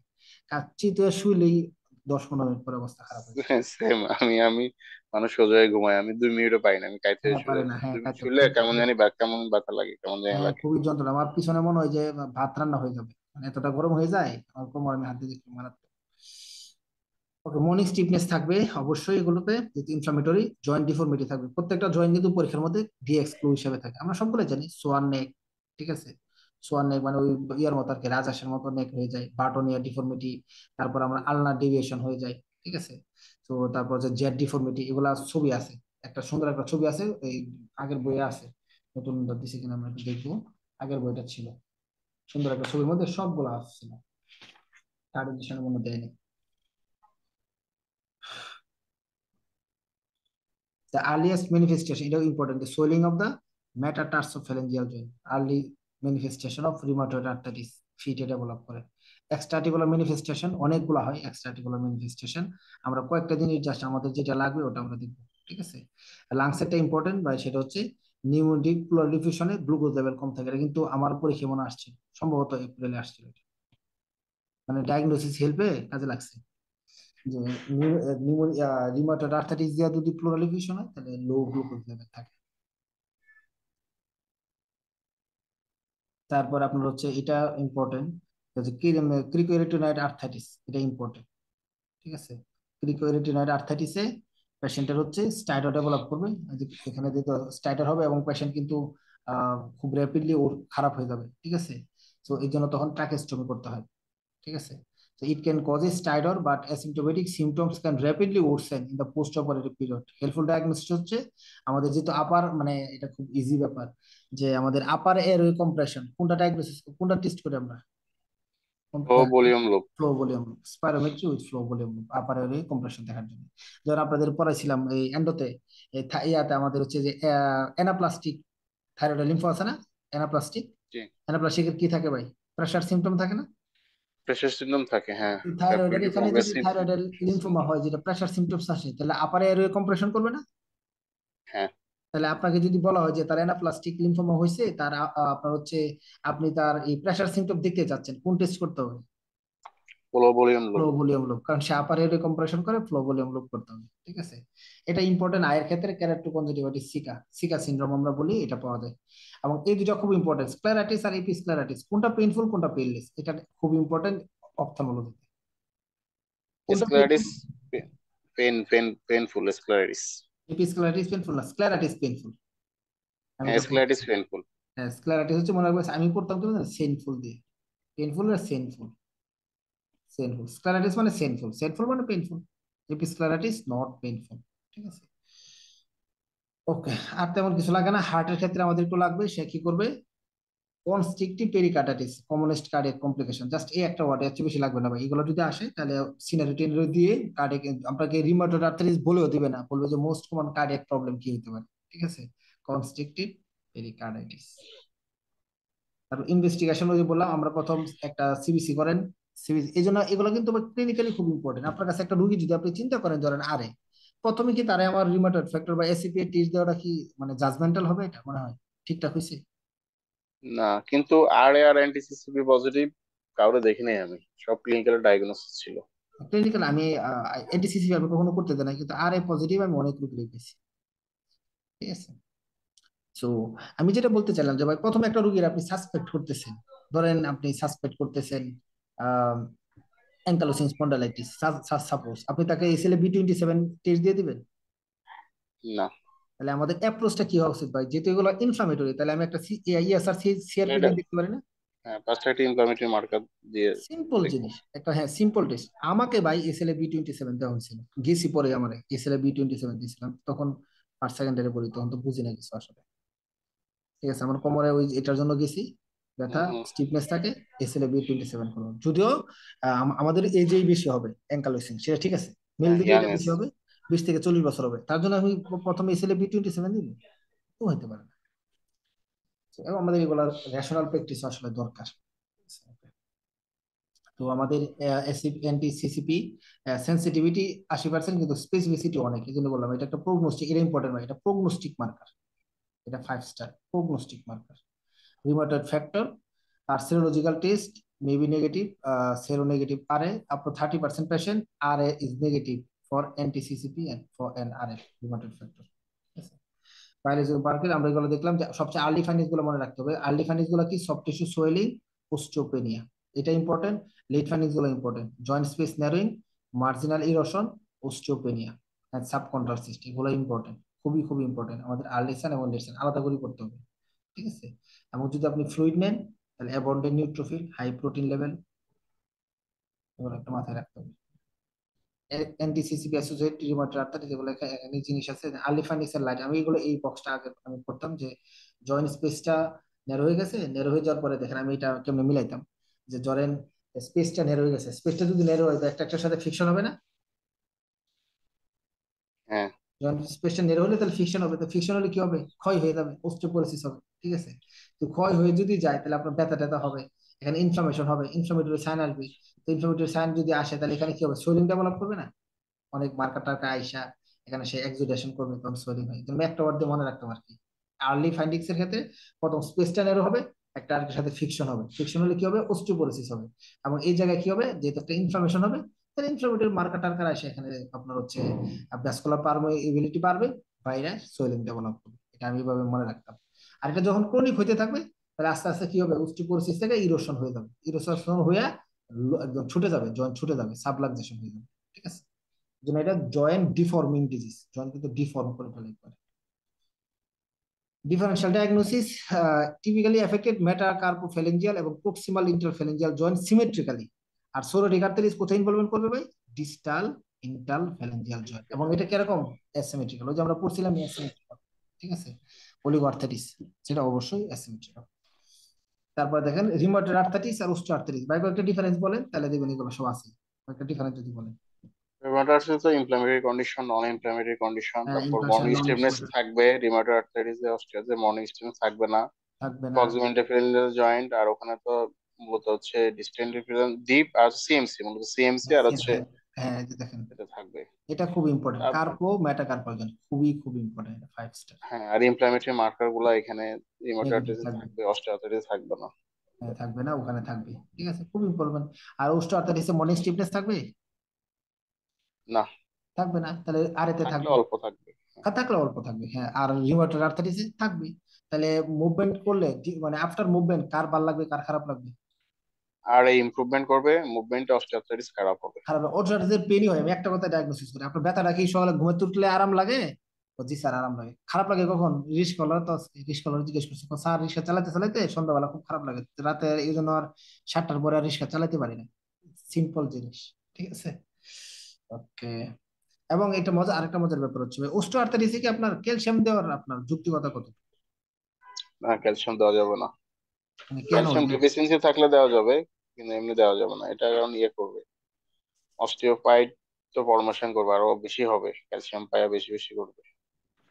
এখন কথা হচ্ছে ভাই, মানে একটা ডিফাইন ফিচার কি আপনার অস্টিও আর্থাইটিসের? ডিফারেন্ট ফিচার হচ্ছে osteophyte, osteophyte. Osteophyte formation. Osteophyte মানে কি? নিউ বোন ফর্মেশন, তাই না? তো নিউ বোন ফর্মেশন হতে ক্যালসিয়াম লাগে না? হ্যাঁ। তো আপনি ক্যালসিয়াম দিলে দেখা যাচ্ছে আরো অস্টিওফাইট ফর্মেশন হতে পারে, একটা ব্যাখ্যা। আর আরেকটা সুন্দর ব্যাখ্যা আছে যেটা মানে মেডিকেল ব্যাখ্যা। আমাদের অস্টিওআর্থ্রাইটিস কি আপনার কার ডিজিজ? এটা এটা কি বোনসের ডিজিজ না কার্টিলেজের ডিজিজ? এটা কিন্তু কার্টিলেজের ডিজিজ, নট বোনস। বুঝতে পারছেন ভাই? অস্টিওআর্থ্রাইটিস কার্টিলেজের ডিজিজ। তাহলে কার্টিলেজের যেটা বোনসের ডিজিজ না, ক্যালসিয়ামের ডিজিজ না অস্টিওআর্থ্রাইটিস, তাহলে ক্যালসিয়াম দিয়ে লাভ আছে না? না। খুব সিম্পল জিনিস, ঠিক আছে? এটা হচ্ছে একটা কার্টিলেজের ডিজিজ। ওস্টিওফাইট অ্যাবসেন্ট থাকবে আরেতে, এবং এখানে প্রেজেন্ট থাকবে। ইএসআর সিআরপি এখানে এলিভেটেড থাকবে, এখানে নরমাল থাকবে, ঠিক আছে? তার মানে এই ডিফারেন্স গুলো খুব ইম্পর্টেন্ট ডিএক্স ফ্লো হিসাবে। অ্যাপ্রোচটা পারলে এগুলো আমাদের জন্য খুব ইজি। এই যে এখানে কিছু দেওয়া আছে, বাটনিয়ার ডিফর্মিটি, তারপর সোয়ানেক ডিফর্মিটি, এটা আমার একবার আসছিল ভাই, এটা এরকম একটা আছে জ্যাকার্ড ডিফর্মিটি। জ্যাকার্ড ডিফর্মিটি আমরা একটু পড়বো, ওয়ান কাইন্ড অফ এরকম, যদি এটা ও আপনার রিমোটেড আর্টারিস, জেড নেক। তারপর দেখেন আমাদের ডিভিয়েশন হয়েছে আলনার সাইডে, ঠিক আছে? আলনার ডিভিয়েশন হয়ে গেছে, সোয়ানেক ডিফর্মিটি, বাটনিয়ার ডিফর্মিটি। এগুলো ডেভেলপ করছে। এবং এরকম জ্যাকব ডিফর্মিটি, এটা আমরা একটু দেখবো। জ্যাকব ডিফর্মিটি কিন্তু আমাদের আসছিল মনে হয়, Jacob deformity. Referral urgent, indication for urgent referral for specialist opinion, এটা তো লাগবেই যখন একটা পেশেন্টের স্মল জয়েন্ট ফিটিং বলবেন। এটাই আমি রুগীরা পাইছিলাম, তো আমি এটা প্র্যাকটিস করতাম, তো এই জন্য আমার জন্য ইজি ছিল। আমি যে রুগীরা রেফারই করছিলাম, কারণ তার স্মল জয়েন্ট ছিল, তার হাতের অনেকগুলো জয়েন্ট ছিল, ঠিক আছে। এবং the patient is delay 3 months or longer between onset of symptom and seeking medical advice, 5-6 মাস ওষুধ খেয়ে আমার কাছে আসছিল। সুতরাং এই জন্য আমি এটা সবসময় মাথায় রাখতাম যে আমার কাছে একটা মহিলা রোগী আসছিল, কয়েকটা জয়েন্ট ইনভলভমেন্ট ছিল, তার হচ্ছে পায়ে ইনভলভমেন্ট ছিল, হাতে ইনভলভমেন্ট ছিল, এবং 5-6 মাস পরে আসছিল, তখন তারা আমি রেফার করে দিয়েছি। এটাই ইন্ডিকেশন ছিল। পুর প্রগনোস্টিক ফ্যাক্টর খুব ইম্পর্টেন্ট। এনটিসিসিবি যদি পজিটিভ থাকে, এই যে বললাম আমরা প্রগনোসিস দেখছিলাম, এটা পুরেস্ট ফ্যাক্টর। আর এ যদি পজিটিভ থাকে, ডিসিএল ডিআর 4, মানে আমরা যে যে দিয়ে ডায়াগনোসিস করছিলাম তার যদি কোনোটা পজিটিভ থাকে, এটাই খারাপ সাইন, তাকে আমাদের চিন্তা করতে হবে অন্য কিছু, মানে ভালো চিকিৎসা দিতে হবে আর কি। নোডিউল যদি রিউমাটয়েড নোডিউল থাকে, ফিমেল সেক্স, ঠিক আছে, ওর ফাংশনাল স্ট্যাটাস যদি এক অবস্থায় থাকে, তো এগুলো একটু মাথায় রাখতে হবে। Rheumatoid arthritis increase risk of ischemic heart disease. আচ্ছা, কার্ডিয়াক কজ ছাড়া কোন ডিজিজের কজ অফ ডেথ হচ্ছে ischemic heart disease? Without CO cardiac disease. দেখতে পারতো, হ্যাঁ, সিকিডি পেশেন্টের। সিকিউরিটি পেশেন্টের পপলিটিয়াল সিস্ট, এরকম একটা রোগী আমি পাইছিলাম ভাই ইমার্জেন্সিতে, বেকার সিস্ট ডেভেলপ করছে। বেকার সিস্টটা খুব সুন্দর, এটা কিন্তু বাস মেডিসিনে কোশ্চেন আসে। আপনাকে বলে দিল কি, এই আপনার ইয়া জয়েন্টে, এলবো জয়েন্টে একটা সোয়েলিং হয়েছে, ঠিক আছে। এবং এটা অনেক সময় পেইনফুল বা টেন্ডার এরকম দিতে পারে, ঠিক আছে। পেশেন্টের আর এ পজিটিভ, কি ডায়াগনোসিস এটা? বেকার সিস্ট বা পপলিটিয়াল সিস্ট হয়েছে আর কি, রাপচার যেটা বেকার। আর এর কারণে বা আর এর পরে যাদের থাকে তাদের এটা হতে পারে, ঠিক আছে। Which micro organism may be associated with development of R A susceptible patient, Proteus mirabilis. Felty syndrome, Felty syndrome আমরা একটু দেখবো এটা। ফেল্টি সিন্ড্রোম হচ্ছে মানে রিউমাটয়েড আর্থ্রাইটিসে যদি আর এ ফ্যাক্টর 70% পজিটিভ থাকে, ফেল্টিতে 100% পজিটিভ থাকবে, ঠিক আছে। ফেল্টি দিয়ে আসলে ডায়াগনোসিস করা যায়, ফেল্টি নাম দিয়ে ডায়াগনোসিস করা যায়। ফেলতি দিয়ে ডায়াগনোসিস করা, যদি আমি এফ এর কথা বলি, এটা হচ্ছে ফুট আলসার থাকে। অথবা আরেকটা জিনিস পড়া যায় যেটা দিয়ে হলো শান্তা, শান্তাটা খুব ইজি আর কি। আচ্ছা, এস হচ্ছে স্পেনোমেগালি, শান্তা। এস হচ্ছে স্পেনোমেগালি, এ হচ্ছে এনিমিয়া, এন হচ্ছে নিউট্রোপেনিয়া, টি হচ্ছে থ্রম্বোসাইটোপেনিয়া, আর এ হচ্ছে আবার আর্থাইটিস, ঠিক আছে, শান্তা। তো স্পেনোমেগালি, এনিমিয়া, নিউট্রোপেনিয়া, থ্রোম্বোসাইটোপেনিয়া, আর হচ্ছে আর্থাইটিস, এটা হচ্ছে ফেলটি সিনড্রোম।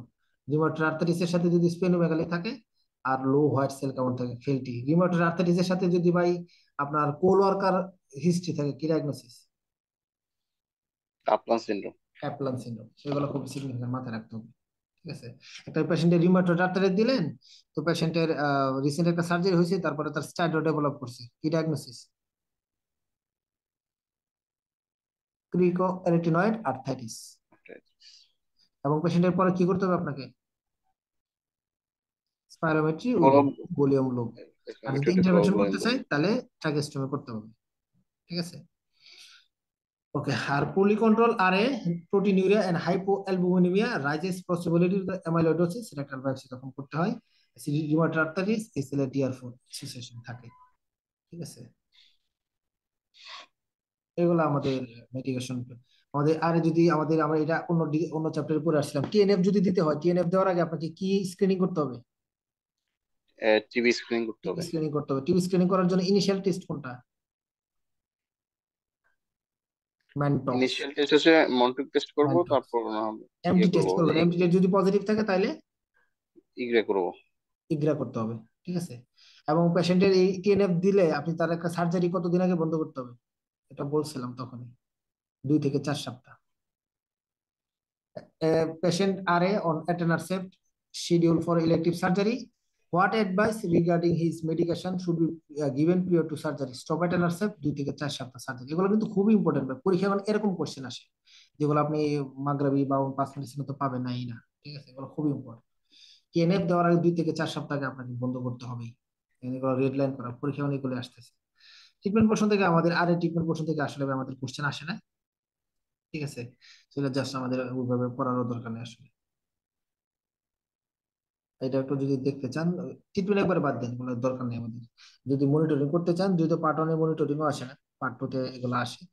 যদি দেখতে পারেন যে আমাদের check CBC, creatinine, GFR, ALT, AST albumin. তো আমি এটা বলি যে এটা হচ্ছে 15, 30, মানে 15 থেকে 30, তারপর হচ্ছে 3। 15 দিন পর, প্রথম দেখবেন হচ্ছে 15 দিন পরে, ঠিক আছে, এভাবে দেখবেন 6 সপ্তাহ, তারপরে দেখবেন হচ্ছে মান্থলি মানে 30 দিনে, এইভাবে দেখবেন 3 মাস, তারপরে দেখবেন 3 মাস পর পর। ঠিক আছে, এইভাবে হচ্ছে আমরা চেক করব। তারপরে contact rheumatology urgent for interruption treatment, এগুলো দরকার নাই।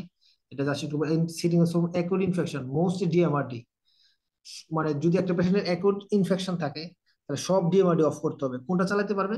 শুধু হাইড্রোক্সি ক্লোরোকুইন, এটা চালাতে পারবে।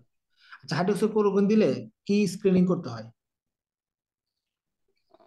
রিসিপ্ট দিলে এই যে চোখ অপথলমোলজিক্যাল। দেখতে আর কি, হ্যাঁ, অপথলমোলজি এর অপথলমোলজিক্যাল, সাথে এটা করতে হবে। দেখতে হয়, এটা ইম্পর্টেন্ট। ঠিক আছে। The first line treatment for newly diagnosis on active are a combination of DMRD, methotrexate, at least one DMRD, and short lung corticosteroid, এগুলো জাস্ট আমাদের দেখার জন্য দরকার, আর তেমন কিছু দরকার নেই। পেশেন্ট দেখেন, এখানে হচ্ছে টিএনএফ ইনহিবিটর। টিএনএফ দেওয়ার আগে তো আমরা বললাম যে পেশেন্ট যদি টিএনএফ আমরা দেওয়ার আগে স্ক্রিনিং করতে হবে, এবং যেটা হচ্ছে এমটি করবো, তারপর ইগরা করবো। ঠিক আছে। তারপরে একটা পেশেন্ট যদি ইনি পেশেন্ট আমাদের হচ্ছে যদি টিবি থাকে, তার অ্যাক্টিভ টিবি থাকে, তাহলে তাকে কি সাথে সাথে টিএনএফ দেওয়া যাবে? অ্যান্টি টিউবারকুলার মেডিকেশন দেওয়ার পরে দেন কতদিন? চালু শুরু করতে হবে। 2 মাস। হ্যাঁ, কম্বাইন্ড দিলে 2 মাস, সিঙ্গেল দিলে 6 মাস। হ্যাঁ, ওটা হচ্ছে ল্যাটেন্ট টিবি, 3 মাস আর 6 মাস। আচ্ছা। হ্যাঁ, ল্যাটেন্ট টিভিতে যেটা পড়ছেন, আইসোনাইজার দিলে 6 মাস, আর দুটো দিলে 3 মাস। ওটা ল্যাটেন্ট টিভি চিকিৎসা। আর এটা হচ্ছে পেশেন্ট যদি রিউমাটয়েড আর্থ্রাইটিস পেশেন্টের যদি অ্যাক্টিভ টিভি থাকে, তাহলে they must complete 2 month of full treatment before starting full TNF. Treatment এটা ইম্পর্টেন্ট। থেরাপি। বলে দিচ্ছি, এটা লেখা রাখতে পারেন আপনারা। যদি একটা পেশেন্টের প্রিভিয়াস টিবি থাকে, ধরেন একটা পেশেন্ট, আমি একটু লিখে দিই, আমি একসাথে লিখে রাখছিলাম, প্রিভিয়াস টিবি আছিল এবং সে এডুকেট ট্রিটমেন্ট পাচ্ছে, তাহলে কি করতে হবে? তাহলে মনিটর করতে হবে, শুধু মনিটর। ঠিক আছে ভাই? এখন একটা পেশেন্টের যদি প্রিভিয়াস টিবি ছিল এবং সে অ্যাডিকুয়েট চিকিৎসা পায় নাই, কি বলছি ভাই, প্রিভিয়াস টিবি যদি অ্যাডিকুয়েট চিকিৎসা সে পায় থাকে, তাহলে কি করতে হবে? শুধু মনিটর। আর সে প্রিভিয়াস টিবি ছিল তার, কিন্তু সে অ্যাডিকুয়েট মানে সে ফুলফিল চিকিৎসা সে করে নাই, তাহলে তাকে প্রোফাইলিক্সিস করতে হবে, প্রোফাইলিক্সিস দিতে হবে। ঠিক আছে। প্রোফাইলিক্সিস করার আগে তাকে কি টেস্ট করতে হবে? ইগ্রা। ভাই, বুঝতে পারছেন? প্রিভিয়াস টিবি আছে, ছিল, চিকিৎসা ঠিকঠাক পাইছে, তাহলে তো চিকিৎসা করার কিছু নাই, তাহলে শুধু মনিটর করবো আমরা। মনিটরও একইভাবে এমটি করবো, পজিটিভ থাকলে ইগ্রা করবো, শেষ। এবং আগে তার টিবি ছিল, সে ভালো করে চিকিৎসা নেয় নাই, তাহলে চিকিৎসা প্রোফাইলিসিস তারা দিতে হবে, দেওয়ার আগে কি করতে হবে? ইগ্রা করে নিতে হবে। ঠিক আছে। এবং পেশেন্ট যদি লেটেন্ট টিবি থাকে আর আপনি তাকে টিএনএফ দেন, তাহলে অ্যাক্টিভ টিবি হয়ে যাবে। বুঝতে পারছেন ভাই? আর অ্যাক্টিভ টিবি যদি থাকে, আমরা কি বললাম, অ্যাক্টিভ টিবি থাকলে কি করবো আমরা? Complete 2 months full two treatment. Month 2 month চিকিৎসা করে নিতে হবে। পেশেন্ট উইথ যদি পাস টিবি থাকে, দেখেন, who receive previous adequate therapy, adequate therapy দিলে can be on anti TNF, but monitor just করবো। যদি আগে চিকিৎসা সে পায় থাকে, তাহলে জাস্ট তার মনিটর করবো, তাকে টিএনএফ দিতে থাকে। যদি আগে সে চিকিৎসা না পায় থাকে, তাহলে chemoprophylaxis should be given before commencing anti TNF alpha treatment, তাহলে প্রোফাইলিক্সিস করে ফেলতে হবে। What is the optimal TB screening test in previous TB? এটা হচ্ছে ইগ্রা। ঠিক আছে, এটা লাগবে। আর এমন তো এখন কিছু দরকার নেই, জাস্ট টিএনএফ 2 থেকে 4 সপ্তাহ বন্ধ করে দিতে হয়, এটা আমাদের দরকার। রিটুক্সিম্যাব মেকানিজম অফ অ্যাকশনটা খুব important. Rituximab mechanism of action কি ভাই? CD20। আর সিটুক্সিম্যাব ওটা আরো epidermal growth factor inhibitor. Epidermal growth factor receptor inhibitor, খুব ইম্পর্টেন্ট। ঠিক আছে ভাই, আর বেশি কিছু লাগবে না। Side effect, reactivation of hepatitis B, important এটা। বায়োলজিক্যাল ডিএমআরডি, যেটা সবগুলো আমাদের বলছিলাম যে টোকেলিজুমেব মনে বলছিলাম, মনে রাখার জন্য কেমনে স্টোকেলি মনে রাখবেন, স্টোকেলিজুমেব, এস মানে কি 6, স্টোকেলিজুমেব, তাহলে মনে রাখতে সহজ হবে। এটা হচ্ছে 6 মানে ইন্টারলুকিন 6 রিসেপ্টর অ্যান্টাগনিস্ট, ডিএমআরডি। অ্যাডভার্স ইফেক্ট হচ্ছে টিবি রিঅ্যাক্টিভেশন হয়ে যেতে পারে, এটাই বেশি দরকার, এর চেয়ে বেশি দরকার নেই। প্রেগনেন্সিতে আসলে প্রেগনেন্সির কোশ্চেন এখন এটা পার্টর ক্ষেত্রে হয়তো ইম্পর্টেন্ট, আমাদের জন্য ইম্পর্টেন্ট না। তারপর একটু দেখেন প্রেগনেন্সি রিউমাটয়েড আর্থ্রাইটিস, 50 থেকে 70% ওমেন আর এ ইমপ্রুভ ডিউরিং প্রেগনেন্সি, 50% পেশেন্ট আমাদের ফ্লেয়ার করে পোস্টপার্টাম পিরিয়ড, ইউজুয়ালি ফার্স্ট 3 মান্থের ক্ষেত্রে হয়। ঠিক আছে। ইফেক্ট কি হবে? Does not increase the fetal loss. আসলে মেডিকেশন ইন প্রেগনেন্সি কোনটা ইন্ডিকেশন মেথড দেওয়া যাবে না, টেরাটোজেনিসিটি করে, লেফ্লোনোমাইডও দেওয়া যায় না। ঠিক আছে। আমাদের প্রিফার্ড, আমাদের সবচেয়ে কমন যেটা আমরা দিয়ে দিতে চাই এটা হচ্ছে হাইড্রোক্সিক্লোরোকুইন, এটা আমাদের দিতে হয় আর কি, বুঝতে পারছেন? বা এটাই আমরা দিই।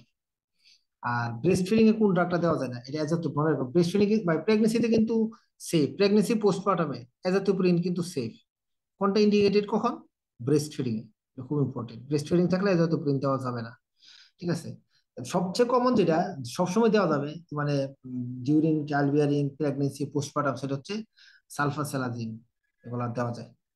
Prednisolone and hydroxychloroquine may be taken breastfeeding, breastfeeding এ প্রেডনিসোলন এন্ড হাইড্রোক্সিক্লোরোকুইন দেওয়া যাবে, এটা মাথায় রাখেন।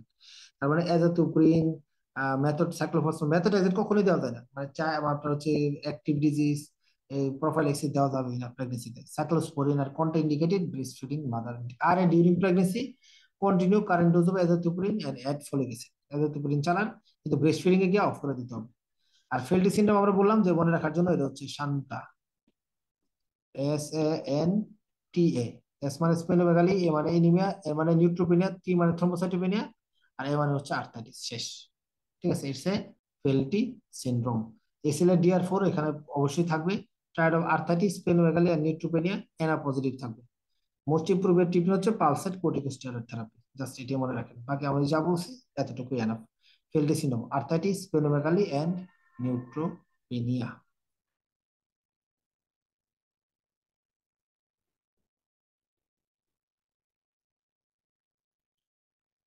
সেরোনেগেটিভ, সেরোনেগেটিভের তো আমরা আলোচনা করছিলাম। সেরোনেগেটিভের কয়েকটা ক্রাইটেরিয়া বলেন তো তাহলে।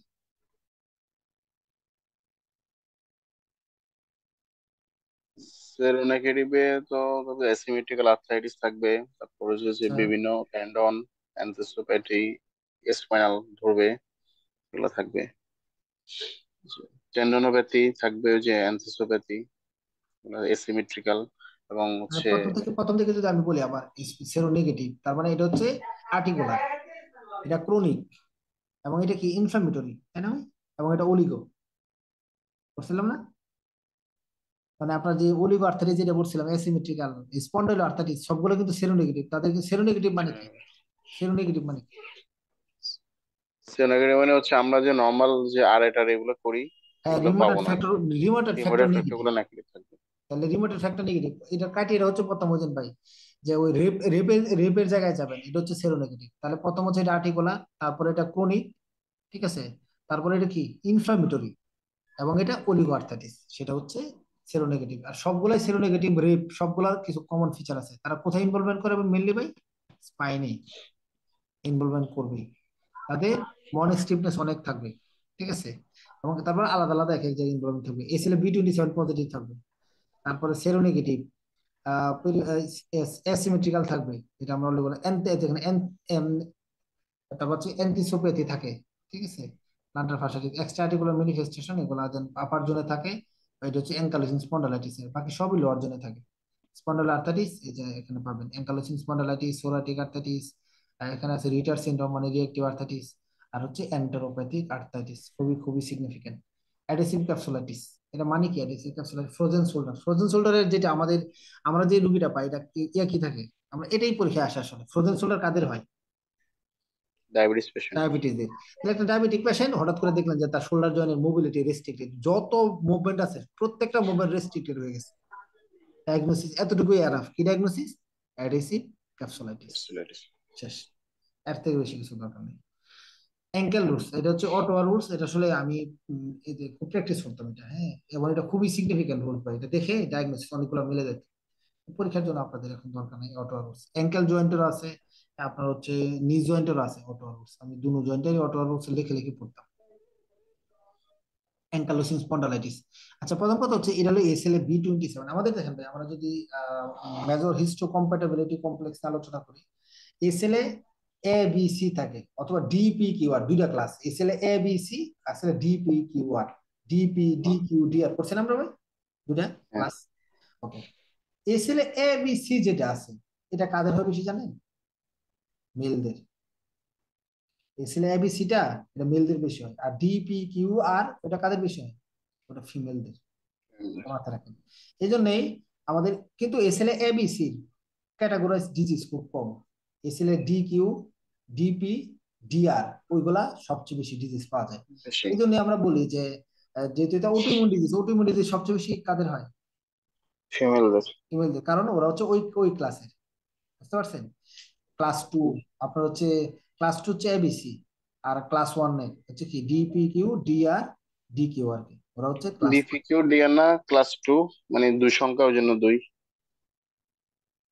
এসএল এ বি সি, কি এসএল এ বি সি কি আপনার ক্লাস ওয়ান? আচ্ছা যাই হোক, ক্লাস আমরা হ্যাঁ দেখলাম। হ্যাঁ, মানে ওভার মনে হচ্ছে আপনি বলছেন যে দুই সংখ্যাগুলো হচ্ছে ক্লাস টু আর এক সংখ্যাগুলো ওয়ান। ও আচ্ছা ঠিক আছে, তাহলে দুই ক্লাস টু বলে। তাহলে এই যে এ বি সি যেটা আছে এগুলো কাদের বেশি হয়? মেলদের। মেলদের। আর আর ডিপি কিউ আর ওটা কাদের বেশি হয়? ফিমেলদের। ফিমেলদের। এই জন্য দেখেন অ্যাঙ্কাইলোসিং স্পন্ডালাইটিসে কোনটা পজিটিভ থাকে? মেল প্রিডমিনেন্ট থাকে। মানে মেল কোনটা পজিটিভ থাকে? এসএল এ বি 27, এ ছেলে V27। B B, SL A B C B সাথে, তাহলে বি ক্যাটাগরি কাদের বেশি হবে? মেলদের। মেলদের বেশি হবে। এই জন্যই ankylosing spondylitis male predominant disease. Role of এটা অনেকবার বলা হয়েছে, এটা মাথায় রাখবেন। অ্যাঙ্কাইলোসিং স্পন্ডালাইটিস এক্স-রে ফাইন্ডিংস হচ্ছে subchondral cyst, erosion, squaring of the lumbar vertebra. আমি একসাথে বলতে পারি subchondral cyst, subchondral erosion, subchondral sclerosis, squaring of lumbar vertebra. এর ডিরেক্ট কোশ্চেন আসবে, 5 মিনিটের তো আছেই, এবং এটা পরীক্ষা ডিরেক্ট দেখবেন কোশ্চেন আসছে।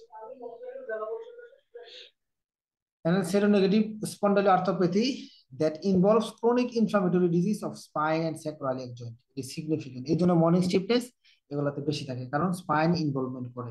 এটা যে পলিজেনিক ইনহেরিটেন্স, এটা মনোজেনিক না, পলিজেনিক ইনহেরিটেন্স। এনভায়রনমেন্টাল ফ্যাক্টর আছে, জেনেটিক ফ্যাক্টর আছে। টিপিক্যালি এফেক্টেড মেল 20 থেকে 40 বছর, যেটা একটু আগে বললাম, তো একটা 20 থেকে 40 বছরের একটা মেল পেশেন্টের যদি লো ব্যাক পেন নিয়ে আসে, মানে ক্রনিক লো ব্যাক পেন, তখন এটা চিন্তা করে আমরা হতে পারে অ্যাঙ্কাইলোসিং স্পন্ডাইলাইটিস।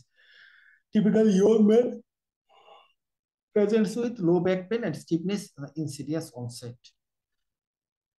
স্পাইনাল ইনভলভমেন্ট দেখেন দেখেন features of inflammatory back pain, most common presenting symptom হচ্ছে ইনফ্লামেটরি ব্যাক পেন, এটা ইম্পর্টেন্ট। প্রেজেন্টিং স্টিফনেস, স্টিফনেস বেশি থাকবে, এবং কাজ করলে ভালো থাকবে, কাজ না করলে খারাপ থাকবে।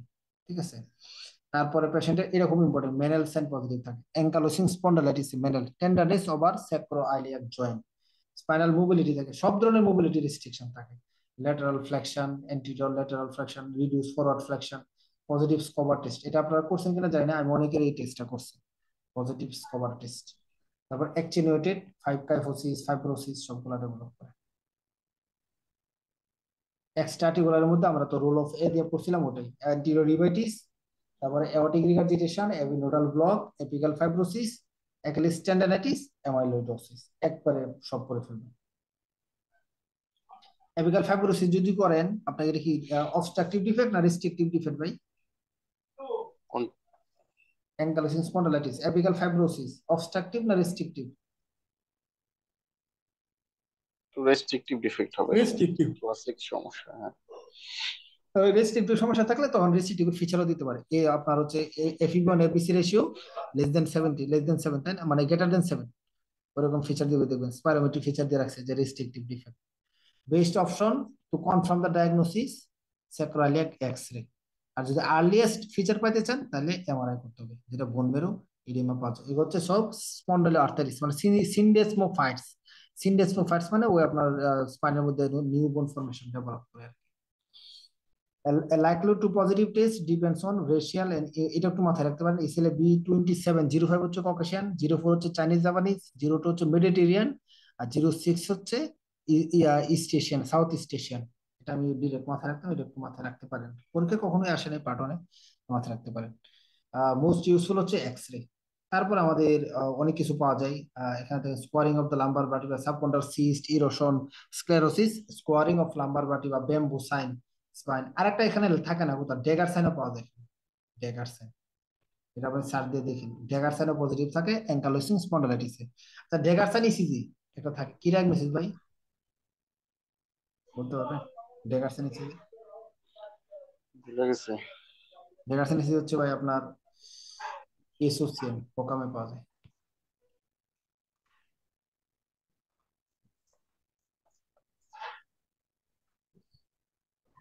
Plane x-ray most useful investigation, এবং স্যাক্রোইলাইটিস থাকবে, subchondral erosion, sclerosis, squaring of lumbar body বা বেম্বো স্পাইন, সিনডেসমোফাইটস, এগুলো একটা থাকে। ঠিক আছে, এবং এক্সরে করলে অ্যাপিকাল ফাইব্রোসিস পাবেন। Syndesmophyte goes vertically as opposed to the osteophytes goes horizontally. এগুলো ডিফারেন্স আর দরকার নাই। এমআরআই হচ্ছে most sensitive than x-ray, early ডিটেকশনের জন্য, বোন মেরো ইডেমা আর্লি আসছে, এতটুকুই যথেষ্ট। আর এগুলো আসলে চিকিৎসা করার কিছু নাই, বলবেন যে তার কিছু মানে সবচেয়ে বেস্ট চিকিৎসা কি ভাই অ্যাঙ্কালোসিং স্পন্ডিলাইটিসের? সুইমিং, সুইমিং করো, সাঁতার কাটা, টেস্ট আছে, হ্যাঁ, exercise. Encourage regular exercise, swimming, physiotherapy, first line হচ্ছে এনএসএডি, যে কোনো একটা ব্যথার ওষুধ খালি তার চলবে। ওকে ভাই, একটু 5 মিনিট একটু গ্যাপ দিলাম। 5 মিনিট দিবেন নাকি ভাইয়া, আর একটু দিবেন? আর নামাজ পড়ে ফেলি, কারণ বেশি রাত তাহলে হলে। তাহলে পরে তাহলে আমরা 10:26, 10:45 শুরু করি। হ্যাঁ, বেশি রাত হলে আমার নামাজ পড়তে মন চায় না। তাহলে নামাজটা করে নিই ভাই 10:45। হ্যাঁ, তাহলে আপনি একটু কষ্ট করে। ঠিক আছে, ঠিক 26 আছে, তো 45, ঠিক আছে। ঠিক আছে, ঠিক আছে। ওকে, আমরা একটু দেখবো অ্যাভাস্কুলার নেক্রোসিস, এটা খুবই ইজি জিনিস। অ্যাভাস্কুলার নেক্রোসিস, প্রথম হচ্ছে ভাস্কুলার, মানে আপনার সাপ্লাই, ব্লাড সাপ্লাই কমে গেছে, পরে নেক্রোসিস হয়ে গেছে আর কি, এই জন্য এটা হচ্ছে অ্যাভাস্কুলার, ভাস্কুলারিটি নাই। তাহলে একটা কোশ্চেন হচ্ছে মানে একটা বোন টিস্যু নেক্রোসিস হয়েছে, তো একটা বোন টিস্যু ডিটাচমেন্ট হয়ে গেছে, তো এই ডিটাচমেন্ট হয়ে যাওয়ার কারণে তখন আসলে এই ডিজিজটা ডেভেলপ করে আর কি। তো কখন এটা ডিটাচমেন্ট হতে পারে, এই কজ গুলা ইম্পর্টেন্ট, মানে রিস্ক ফ্যাক্টর গুলো ইম্পর্টেন্ট ডায়াগনোসিস করার জন্য এখানে। যে স্টেরয়েড যারা খাচ্ছে, কেমোথেরাপি যারা নিচ্ছে, alcohol user, sickle cell disease, এগুলো খুব important. Long term steroid, chemotherapy, sickle cell disease, তারপর হচ্ছে অ্যালকোহল এক্সেস, রেডিওথেরাপি, এগুলো ইম্পর্টেন্ট হচ্ছে এখানে জাস্ট রিস্ক ফ্যাক্টর গুলো। তো পেশেন্টের হচ্ছে কি, যেমন যেখান থেকে ধরেন এইগুলোর কারণে বোন টিস্যুটা বেরিয়ে গেছে, ঠিক আছে, ব্লাড সাপ্লাই কমে গিয়ে কোন একটা জায়গায় ডিটাচমেন্ট হয়ে গেছে, তাহলে ওই জায়গায় কি হবে, পেইন ডেভেলপ করতে পারে। সিম্পল জিনিস। তো এমআরআই করে আমাদের ইনভেস্টিগেশন অফ চয়েস। আগের চিকিৎসা কি ছিল জানেন ভাই? ভাস্কুলার নেক্রোসিস আগে ছিল কিন্তু ওয়ারফেরিনাইজেশন ছিল আগে। এখন কি করতে হবে? জয়েন্ট রিপ্লেসমেন্ট করে দিতে হবে। চিকিৎসা আমাদের দরকার নাই, এটা ডিএক্স করতে পারলেই যথেষ্ট। এগুলো কোশ্চেন কম আসে এখন, কিন্তু আসতে পারে, অনেকদিন ধরে আসতেছে না, এটা আসবে আপনাদের। এটা অল টাইম ইম্পর্টেন্ট ভাই। এটা গত 1 বছরের মধ্যেই কোশ্চেন আসছে, এফসিপিএস ও আসছে, এমআরসিপিএস ও আসছে। এটা জাস্ট দুইটা ওয়ার্ড দিয়ে ডায়াগনোসিস করা যায়, কোনটা ভাই? ওরোজেনিটাল আলসার। আর কিচ্ছু না, ওরোজেনিটাল আলসার, ওরাল এবং জেনিটাল আলসার, এটা হচ্ছে ব্যাচের ডিজিজ, এবং সাথে এন্টেরিওরিউমাটাইটিস থাকতে পারে। প্রথম কথা হচ্ছে আমাদের ওরাল, ওরাল আলসার, আমি এটা একটু মাথায় রাখি যে ওরাল হচ্ছে ভিটামিন বি 12 এর ঝামেলা। ঠিক আছে, ভিটামিন বি 12 ঝামেলার কারণে ওরাল আলসার ডেভেলপ করে। তো এই জন্য এই বিশেষ বিশেষ করে এখানে থাকে হলে SLA B51। আর আলাদা আলাদা করে যদি বলি, এটা হচ্ছে ওরোজেনিটাল, তো ওরালের জন্য দরকার হচ্ছে আমাদের, যদি ওরাল আলসারের জন্য SLA B12। ঠিক আছে, আর কিছু তেমন দরকার নেই এখানে। আরেকটা কিছু জিনিস আছে অবশ্য, সেটা হচ্ছে আমাদের মোর কমন ইন মেডিটেরিয়ান, এগুলো আমাদের দরকার নাই। তারপর আমাদের হচ্ছে recurrent painful oral Aptus ulcer, আর হচ্ছে জেনিটাল আলসার, আর এন্টেরিওরিউমাটাইটিস তো থাকে যেটা বললাম। সাথে আমাদের এই ওরোজেনিটাল সেন্টেরিওরাইটিস, এই সবসময় আসলে লাগে। আমাদের হচ্ছে প্যাথালজি টেস্ট, এটা ইম্পর্টেন্ট, এটা এটা ডি এক্সক্লু হিসাবে থাকে। প্যাথালজি টেস্ট কিরকম ভাই? অ্যাডজাস্ট হচ্ছে নিডল স্টিং ইনজুরি করে, তাহলে সেটা হচ্ছে ওখানে পাস্টুল পোস্টিউল ফর্মেশন ডেভেলপ করে, হবে। মানে বেনোপেন্সার সাইডে পোস্টিউল ডেভেলপ ভ্যানোফেন্সিস। করে। ঠিক আছে, তো এরকম এই এটার মানে এই পথের প্যাথোলজি টেস্টটা বুঝতে হবে, এটা ডিএক্সপো হিসাবে থাকে। যে কোনো একটা সাইডে বেনোপেন্সার করতেছে, তারপর সেখানে পুস্টিউল ডেভেলপ করতেছে। ঠিক আছে, এটা হচ্ছে আহ প্যাচের ডিজিজ বা প্যাথোলজি টেস্ট, এটা ইম্পর্টেন্ট। এখানে ইরেজুমার নোডোসাম থাকতে পারে। ঠিক আছে, আর তেমন সিগনিফিকেন্ট কিছু না। এই যে pathology test, development of pustule and venepuncture, খুবই খুবই ইম্পর্টেন্ট। ঠিক আছে, আর তেমন কিছু দরকার নাই, জাস্ট এখানে ওরোজেনিটাল আলসার মাথায় রাখলেই চলে। এফসিপিএস আসলে কি জানেন ভাই? ডায়াগনোসিস মানে রিকারেন্ট ওরোজেনিটাল আলসার কি ডায়াগনোসিস। আর এমআরসিপি তে আসছিল রিকারেন্ট ওরোজেনিটাল আলসার পাওয়া গেছে, what is the SL association, মানে এক্স টিপ আগে কোশ্চেন দিছিল, এসএল বি51। ঠিক আছে, pathology test specific for Behcet's disease, positive erythematous channel papule develop করছে উইদিন 48 আওয়ার্স আর কি প্যাথোলজি টেস্ট। এবং এর দিব হচ্ছে আমরা কোলকেসিন, এটা ইম্পর্টেন্ট, আর বেশি কিছু দরকার নেই এখানে, শুধু দিব হচ্ছে কোলকেসিন। চিকিৎসা এটা নটস ইম্পর্টেন্ট একটা চিকিৎসা, তারপরে এই জন্য মাথায় রাখলাম শুধু কলকেসিন। আর ওরাল আলসার অথবা genital ulcer corticosteroid topical lidocaine for pain relief, just এক দুটো ওয়ার্ড দেখবেন। এটা চিকিৎসা এটা থেকে আসবে। এটা ক্রনিক ফ্যাটিক সিনড্রোম, এটা খুব ইম্পর্টেন্ট। ক্রনিক মানে হচ্ছে 4 মাস, মিনিমাম 3 মাসের বেশি ক্রনিক ফ্যাটিক ডেভেলপ করছে। এবং ক্রনিক ফ্যাটিক সিনড্রোম হচ্ছে তো মিনিমাম 50% অফ টাইম আর কি, আপনার হচ্ছে ডেইলি 50% উপরে টাইম আপনি ডিপ্রেস হয়ে আছেন। ঠিক আছে, এটাকে বলা হয় ক্রনিক ফ্যাটিক সিমটম। এটা নিয়ে আমি কয়েকটা তার টার্মিনোলজি দিয়ে এগুলো আনসার করি, যে ক্রনিক মানে হচ্ছে 3 মাসের বেশি ফ্যাটিক ডেভেলপ করছে, সিনড্রোম হয়েছে। আর 50 মানে ডেইলি 50%-এর উপরে মোর টাইম, ঠিক আছে, এই পেশেন্ট গুলো সিমটমস থাকে। তাহলে এই ক্রনিক ফ্যাটিক সিনড্রোম দেখেন 50%-এর উপরে সময় সে ফ্যাটিকই থাকে। এটা কি এত সময় কার আছে? মেলের আছে না ফিমেলের আছে? মেলের এত সময় আছে? আপনার এত সময় আছে ডিপ্রেস হওয়ার মতো? সময়ই নেই। এই জন্য এটা কাদের হবে? এটা ফিমেল প্রিডোমিনেন্ট ডিজিজ। ঠিক আছে, এটা ফিমেলদের বেশি হয়। আর এখানে হচ্ছে জাস্ট মনে রাখবেন, সি মানে হচ্ছে credit, credit credit exercise therapy. আমি এভাবে মনে রাখতে পারি, ক্রেডিট এক্সারসাইজ থেরাপি কি, তার মানে কি দিতে হয় এখানে?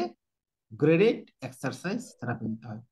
এবং পেইনফুল লিম্ফ নোড, একটা জাস্ট মাথায় রাখবেন যে ক্রনিক ফ্যাটিক তো তার ফ্যাটিক থাকবে, আপনার হচ্ছে তার ল্যাক অফ ইন্টারেস্ট থাকবে, ডিজিনেস থাকবে, নৌশিয়া পালপিটেশন এগুলো থাকতে পারে। এবং পেইনফুল লিম্ফ নোড উইদাউট অ্যালনারভেন, এটা ইম্পর্টেন্ট জাস্ট। ঠিক আছে, তারপরে দেখেন আরো কিছু আছে, flu like symptoms, dizziness, নৌশিয়া palpitation, এর থেকে বেশি কিছু দরকার নেই। ট্রিটমেন্ট হচ্ছে দেখেন ক্রেডিট এক্সারসাইজ, ক্রনিক ফ্যাটিক মানে ক্রেডিট এক্সারসাইজ থেরাপি, জাস্ট এতটুকু মাথায় রাখলেই আপনার চলবে। এগুলা সাইকিয়াট্রিক পোর্শন থেকে দিতে পারে। কম্পার্টমেন্ট সিনড্রোম আসলে আপনারা আপনি পাইছেন কিনা জানেন না, আমি রুগী পাইছিলাম একটা, একটা বা দুইটা পাইছিলাম, চোখটা মনে পড়ে কম্পার্টমেন্ট সিনড্রোম। এটা একটু বলতে পারবেন ভাই কেমনে হয়, যদি রুগী দেখছেন কখনো? না এমনি শুনছি যে মানে যদি কম্প্রেশন টাইট ব্যান্ডেজ করে সেক্ষেত্রে হচ্ছে চাপ খেয়ে ড্যামেজ হবে, টিস্যু ড্যামেজ হবে, ব্লাড এটা সাপ্লাই বন্ধ হচ্ছে হয়ে হ্যাঁ, যাবে। ওটা ওটা হচ্ছে কম্প্রেশনটা হতে পারে, যেটা আমার রুগী যেটা ম্যাক্সিমাম আসে হচ্ছে ইনজুরি নিয়ে। আমি একটা রুগী দুটা রুগী পাইছিলাম, একটা আমাদের ওই করছিল, ফেসিওটমি করছিল আমাদের স্যার, ইনস্ট্যান্ট রুগীরা বেঁচে গেছে, না খারাপ অবস্থা হয়ে যায়। সিভিআর পেন ডেভেলপ করে, সিভিআর পেন কোনো কিছু দিয়ে কমে না। এবং এটা হয় হচ্ছে আমাদের এই কম্পার্টমেন্টে ফাসাল, মানে আপনার হচ্ছে ইয়াতে যখন ফাসাগুলো ইঞ্জুরি হয় আমাদের স্কিনের নিচে, ইন্টারনাল ফোর্স যখন ডেভেলপ করে তখন এখানে কম্পার্টমেন্টে প্রেসার হয়। তখন এখানে প্রেসার থাকার কারণে ব্লাড ফ্লো গুলো কমে যায়, মানে ব্লাড ফ্লো যখন কমে যাবে তখন এখানে টিস্যু পারফিউশন আরো হয়, আরো নেক্রোসিস হয়। সাপোজ ধরেন স্কিনের নিচে আমাদের যে সাবকিউটেনিয়াস ফ্যাট থাকে, ওখানে আপনার ইনজুরি হলো একটা, মানে আপনার ল্যাসারেটেড ইনজুরি না, একটা ডিপ সিটেড ইনজুরি হলো। ডিপ সিটেড ইনজুরি হওয়ার কারণে দেখা যাচ্ছে ভিতরে প্রেসার বাড়তেছে, যখনই প্রেসার বাড়বে তাহলে কি করবে? আশেপাশে ব্লাড ভেসেলকে কম্প্রেস করবে। তো কম্প্রেস করে দেখা যাচ্ছে আরো টিস্যু পারফিউশন কমাই দিছে। তো আস্তে আস্তে আস্তে আস্তে নেক্রোসিস হয়ে যাচ্ছে, এবং এটা খুবই র্যাপিডলি হয়, এর জন্য এটা মেডিকেল ইমার্জেন্সি চিকিৎসা করতে হয়। রুগীগুলা যেগুলো আসে, যে লোয়ার লিম্বে ধরেন একটু উড়ি লাইক ফিচার থাকে, আপনি তো দেখছি হাত দিয়ে যখন আপনি ফিল করবেন আপনার একটা উড়ি লাইক ফিচার থাকবে, এবং পেশেন্ট একদম স্টিফ হয়ে রয়েছে। ঠিক আছে, আপনার হচ্ছে প্যাসিভ, আপনার হচ্ছে যদি প্রেস করেন বা এক্সারসাইজ করেন তো খুবই টেন্ডার পেইনফুল থাকে। ঠিক আছে, পেইন থাকে, খুবই পেইন থাকে। Often out of proportion to the external injury, দেখুন বাড়ি থেকে কিছুই দেখা যাচ্ছে না, একটা বাচ্চা ছেলে আসছিল, ওটা বাড়ি থেকে কোনো ইনজুরি নেই, পড়ে পড়ে গেছে কিন্তু ব্যথা খালি তার বাড়তেছে বাড়তেছে, আর হাত দেখলাম যে উডি লাইক ফিচার হয়ে গেছে। এবং স্ট্রেচিং করলেই পেন হয়, স্ট্রেচিং করলেই পেন হয়, মারাত্মক পেন। দ্রুত তাকে ফিজিওটমি করা লাগছে। ওটস may be passive stretching or extension of muscle, very tight wood like muscle, extremely tender to touch. দেখছেন যা যা পাইছি তাইতে আছে। আর 2 point discrimination is the most consistent early findings, এটা আসলে চেক করা সুযোগ হয়নি আমার, তখন এগুলো আমি জানতাম না। 2 পয়েন্ট ডিসক্রিমিনেশন কোন ট্র্যাক্টের কাজ বা এটা? পোস্টিও পোস্টিও কলাম। পোস্টেরিয়র কলাম, ডর্সাল কলামের কাজ, 2 পয়েন্ট বুঝতে ডিসক্রিমিনেশন, পারলাম। কিন্তু ঝামেলা হবে।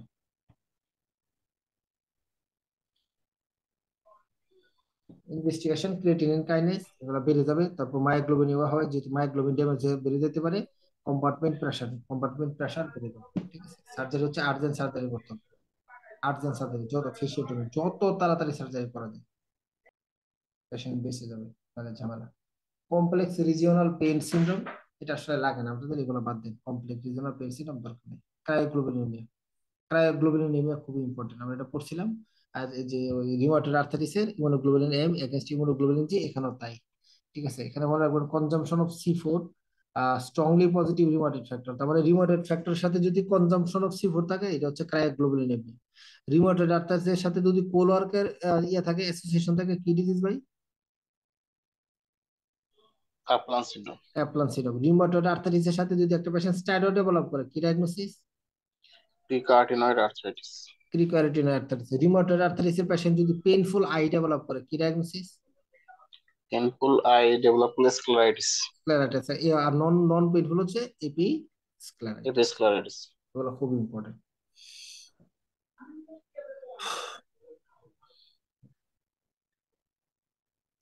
আমরা টাইপ 1, টাইপ 2 আর টাইপ 3 দেখবো। টাইপ 1 হচ্ছে মনোক্লোনাল, যে কোনো একটা ইমিউনোগ্লোবুলিন এম অথবা জি। এই দুটো ইম্পর্টেন্ট। কি কি অ্যাসোসিয়েশন থাকে? মায়ালোমা আর হচ্ছে ওয়ালডেনস্ট্রম ম্যাক্রোগ্লোবুলিন, এগুলো খুব important types. Monoclonal M or G associated with haematological disease such as myeloma আর ওয়ালডেনস্ট্রম ম্যাক্রোগ্লোবুলিনিমিয়া। টাইপ 2 হচ্ছে মোস্ট মনোক্লোনাল এবং প্রাইক্লোনাল, সবগুলো হচ্ছে আমাদের monoclonal immunoglobulin M plus immunoglobulin G. এটা খুব ইম্পর্টেন্ট। ক্রায়োগ্লোবিনের সাথে অলওয়েজ হেপাটাইটিস সি থাকে, এটা আমরা পড়ে আসছিলাম। গ্লোমেরুলোনেফ্রাইটিস, হেপাটাইটিস সি থাকে, আর এ জগর লিম্ফোমা, এগুলো অ্যাসোসিয়েশন থাকতে পারে। ইম্পর্টেন্টলি সিটা হচ্ছে এক্সপ্লোর করা হয়। আর এখানে লেখা আছে membranoproliferative glomerulonephritis also known as a mesangiocapillary, most characteristic histological findings on biopsy renal আপনার ইনভলভমেন্ট। দেখছেন যেটা বললাম যে ক্রায়োগ্লোবিনুরিয়া, মেমব্রেনাস গ্লোমেরুলোনেফ্রাইটিস। টাইপ 3 হচ্ছে এটাও ক্লোনিক্লোনাল, ক্লোনিক্লোনাল এম, ক্লোনিক্লোনাল জি এর এগেনস্টে হয়, আর এ এবং জগর, এগুলো ইম্পর্টেন্ট। মিক্স হয় এই জন্য 2 থেকে 3 হয়। আর 3 এর মধ্যে হেপাটাইটিস সি অ্যাসোসিয়েশন থাকে, জাস্ট এগুলো একটু দেখতে হবে। মেলজার টায়ার থাকে হিউমাটোরাতে, আমরা বলছিলাম যে ইমোনোগ্লোবিন এম এগেন্স্ট ইমোনোগ্লোবিন জি রিউমাটয়েড আর্থ্রাইটিসের সাথে। আর মেলজার টায়ার থাকে পালপেবল পারপরা আর্থালজিয়া মাইলজিয়া, খুব ইম্পর্টেন্ট। পারপরা মাইলজিয়া আর হচ্ছে আর্থালজিয়া। স্কিন, আমাদের কিউটেনিয়াস ভাস্কুলার পারপরা, অর্থাৎ আমাদের হচ্ছে skin is the most commonly involve organ. Skin হচ্ছে মোস্ট কমনলি ইনভলভ অর্গান। আর এখানে আর্থালজিয়া ডেভেলপ করে, এক্সোনাল পেরিফেরাল নিউরোপ্যাথি ডেভেলপ করে। ভাস্কুলাইটিস র্যাশ এর নিউরোপ্যাথি, হেপাটাইটিস সি যদি র্যাশ ডেভেলপ করছে সাথে হেপাটাইটিস সি আছে, এতটুকুই যথেষ্ট। ট্রিটমেন্ট তো তেমন কিছু দরকার নাই। হাইপোকমপ্লিমেন্টারি, এটা একটু মাথায় রাখেন, ডি এক্সপো হিসাবে lupus, mixed cryoglobulinaemia, membranoproliferative glomerulonephritis, hereditary এনজিওইডিমা।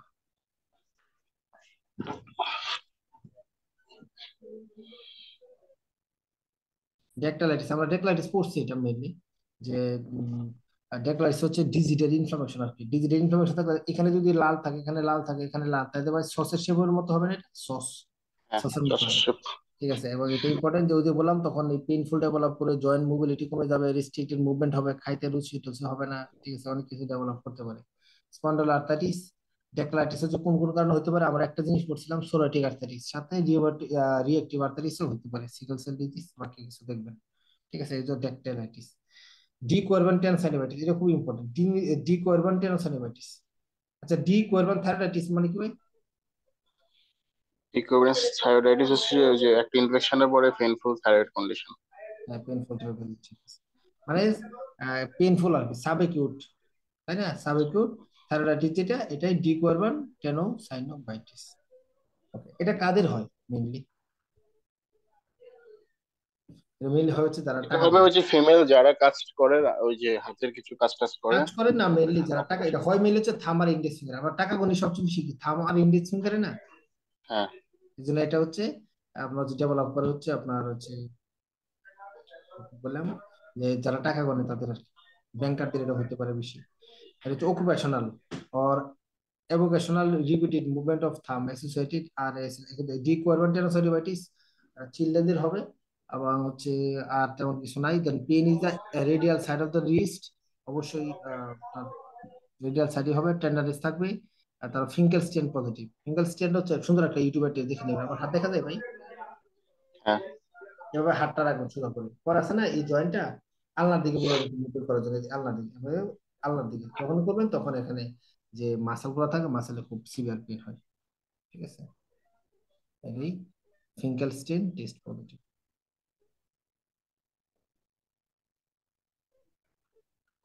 আর তেমন কিছু দরকার নেই। গাউট, গাউট আমরা আলোচনা করছিলাম, এই vast major of gout due to the decrease renal excretion. আর যদি দুইয়ের উপরে থাকে